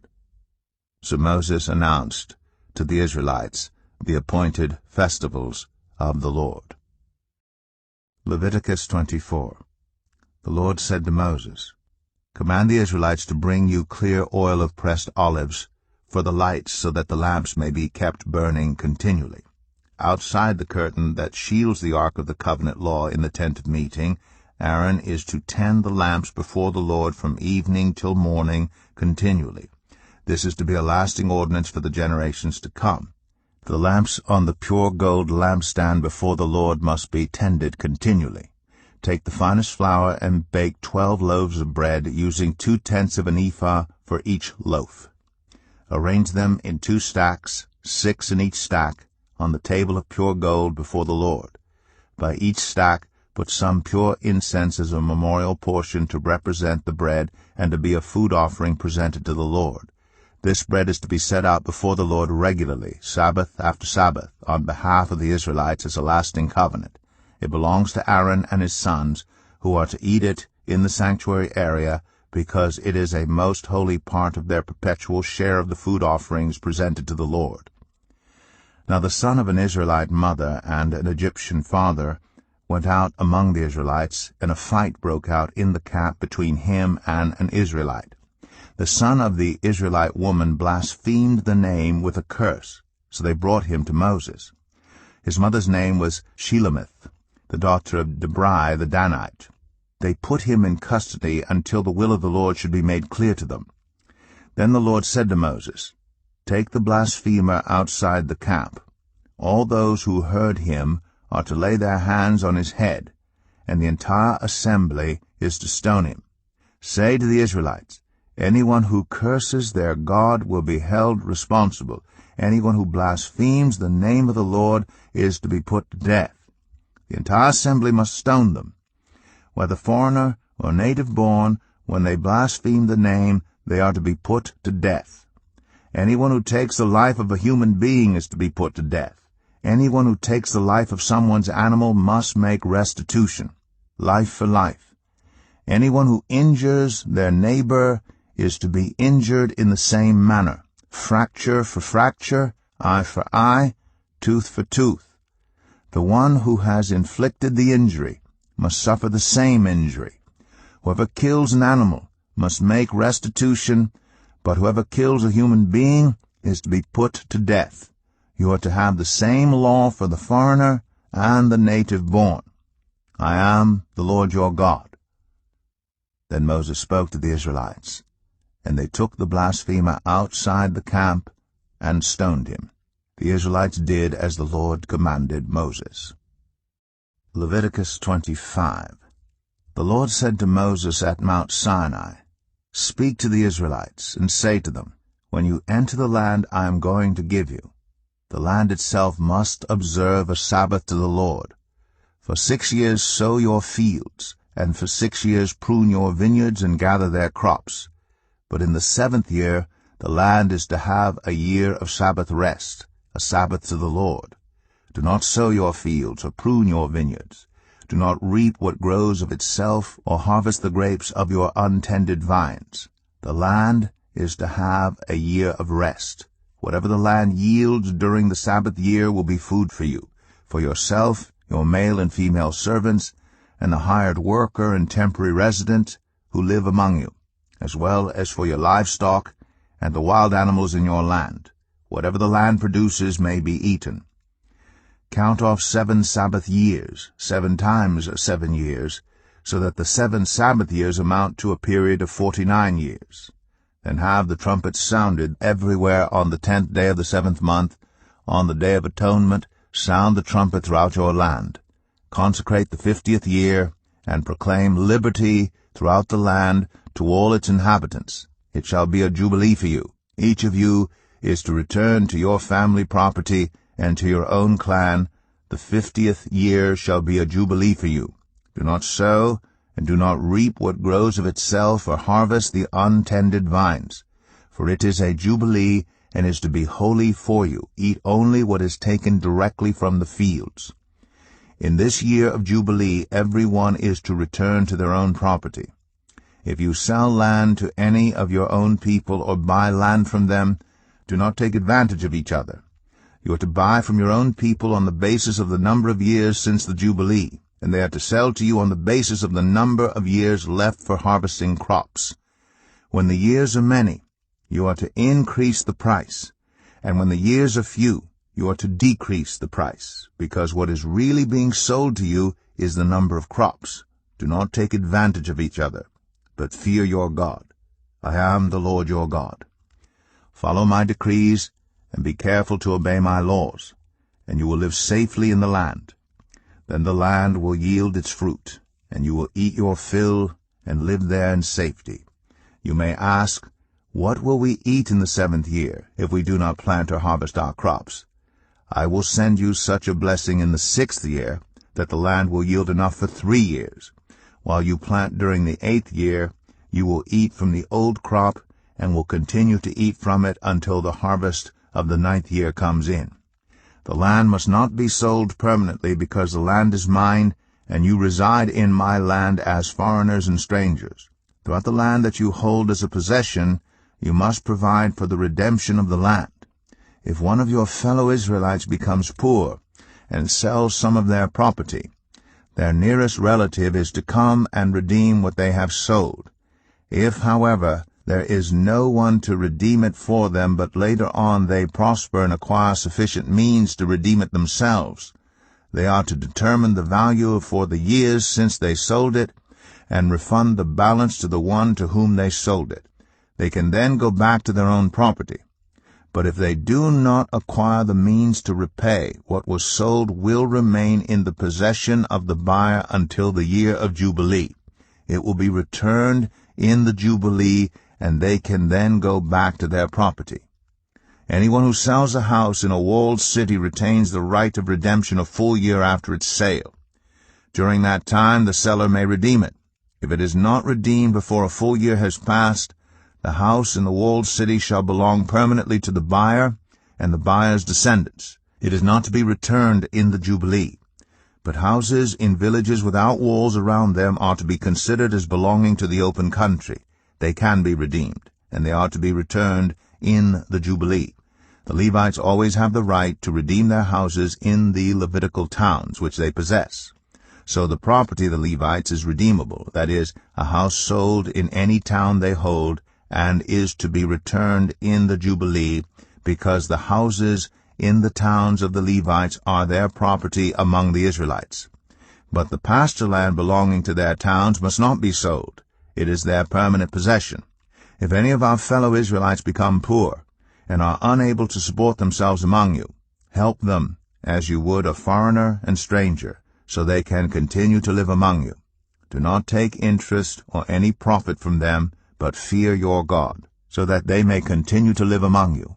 You must not lend them money at interest or sell them food at a profit. I am the Lord your God, who brought you out of Egypt to give you the land of Canaan and to be your God. If any of your fellow Israelites become poor and sell themselves to you, do not make them work as slaves. They are to be treated as hired workers or temporary residents among you. They are to work for you until the year of Jubilee. Then they and their children are to be released, and they will go back to their own clans and to the property of their ancestors, because the Israelites are my servants, whom I brought out of Egypt. They must not be sold as slaves. Do not rule over them ruthlessly, but fear your God. Your male and female slaves are to come from the nations around you. From them you may buy slaves. You may also buy some of the temporary residents living among you and members of their clans born in your country, and they will become your property. You can bequeath them to your children as inherited property and can make them slaves for life, but you must not rule over your fellow Israelites ruthlessly. If a foreigner residing among you becomes rich and any of your fellow Israelites become poor and sell themselves to the foreigner or to a member of the foreigner's clan, they retain the right of redemption after they have sold themselves. One of their relatives may redeem them. An uncle or a cousin or any blood relative in their clan may redeem them. Or if they prosper, they may redeem themselves. They and their buyer are to count the time from the year they sold themselves up to the year of Jubilee. The price for their release is to be based on the rate paid to a hired worker for that number of years. If many years remain, they must pay for their redemption a larger share of the price paid for them. If only a few years remain until the year of Jubilee, they are to compute that and pay for their redemption accordingly. They are to be treated as hired workers from year to year. You must see to it that those to whom they owe service do not rule over them ruthlessly. Even if someone is not redeemed in any of these ways, they and their children are to be released in the year of Jubilee. For the Israelites belong to me as servants. They are my servants, whom I brought out of Egypt. I am the Lord your God. Leviticus 26. Do not make idols or set up an image or a sacred stone for yourselves, and do not place a carved stone in your land to bow down before it. I am the Lord your God. Observe my Sabbaths and have reverence for my sanctuary. I am the Lord. If you follow my decrees and are careful to obey my commands, I will send you rain in its season, and the ground will yield its crops, and the trees their fruit. Your threshing will continue until grape harvest, and the grape harvest will continue until planting, and you will eat all the food you want, and live in safety in your land. I will grant peace in the land, and you will lie down, and no one will make you afraid. I will remove wild beasts from the land, and the sword will not pass through your country. You will pursue your enemies, and they will fall by the sword before you. 5 of you will chase 100, and 100 of you will chase 10,000, and your enemies will fall by the sword before you. I will look on you with favor, and make you fruitful and increase your numbers, and I will keep my covenant with you. You will still be eating last year's harvest when you will have to move it out to make room for the new. I will put my dwelling place among you, and I will not abhor you. I will walk among you and be your God, and you will be my people. I am the Lord your God, who brought you out of Egypt so that you would no longer be slaves to the Egyptians. I broke the bars of your yoke and enabled you to walk with heads held high. But if you will not listen to me and carry out all these commands, and if you reject my decrees and abhor my laws and fail to carry out all my commands and so violate my covenant, then I will do this to you. I will bring on you sudden terror, wasting diseases and fever that will destroy your sight and sap your strength. You will plant seed in vain, because your enemies will eat it.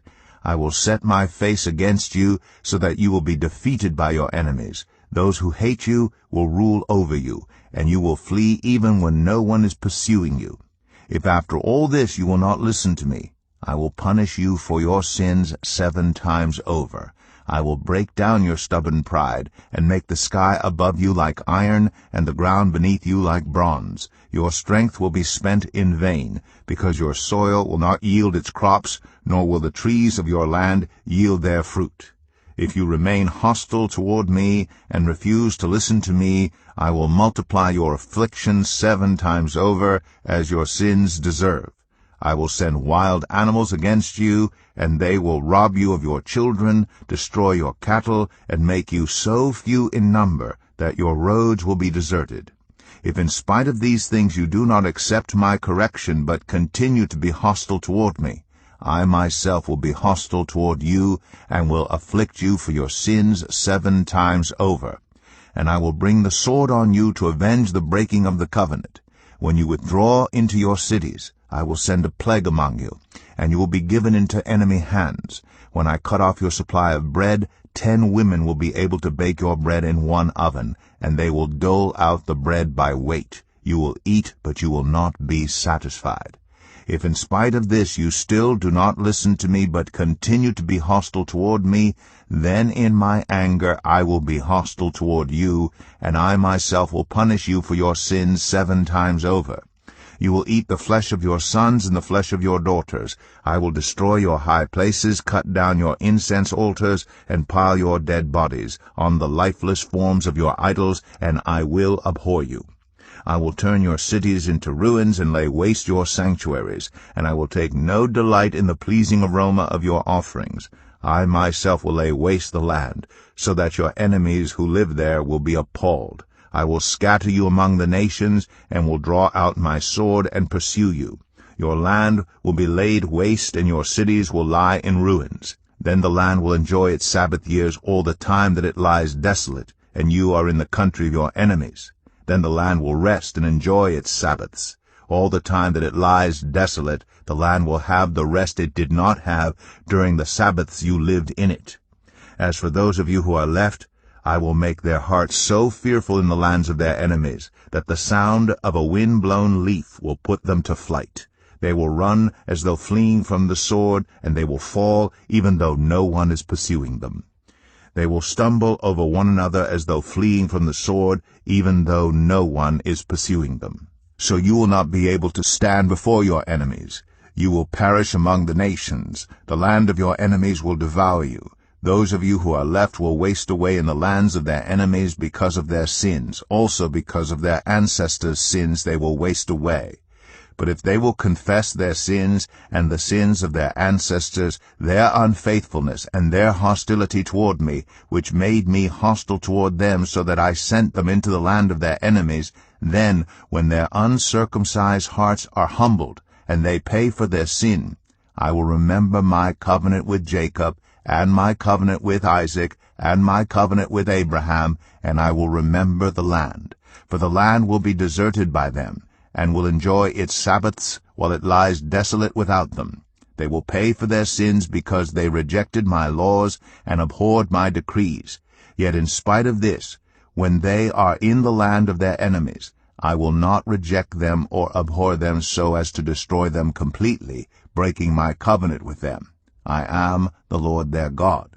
But for their sake I will remember the covenant with their ancestors whom I brought out of Egypt in the sight of the nations to be their God.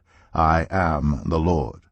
These are the decrees, the laws, and the regulations that the Lord established at Mount Sinai between himself and the Israelites through Moses. Leviticus 27. The Lord said to Moses, Speak to the Israelites and say to them, If anyone makes a special vow to dedicate a person to the Lord by giving the equivalent value, set the value of a male between the ages of 20 and 60 at 50 shekels of silver according to the sanctuary shekel. For a female, set her value at 30 shekels. For a person between the ages of 5 and 20, set the value of a male at 20 shekels and of a female at 10 shekels. For a person between 1 month and 5 years, set the value of a male at 5 shekels of silver, and that of a female at 3 shekels of silver.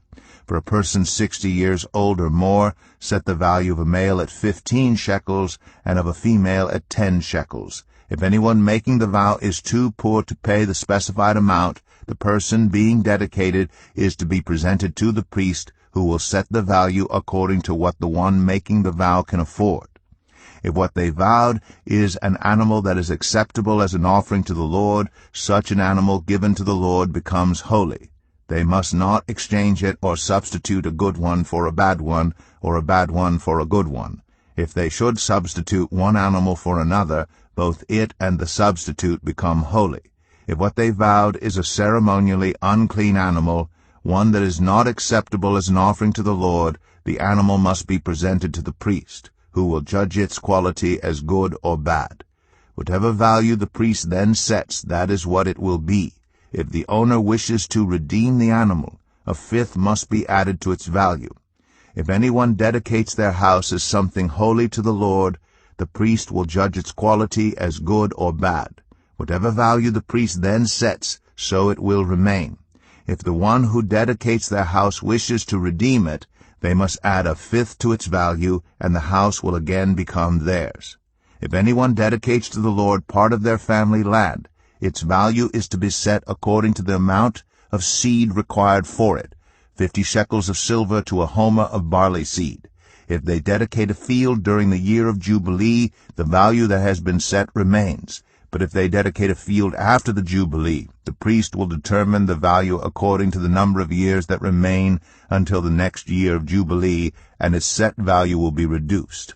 If the one who dedicates the field wishes to redeem it, they must add a fifth to its value, and the field will again become theirs. If, however, they do not redeem the field, or if they have sold it to someone else, it can never be redeemed. When the field is released in the Jubilee, it will become holy, like a field devoted to the Lord. It will become priestly property.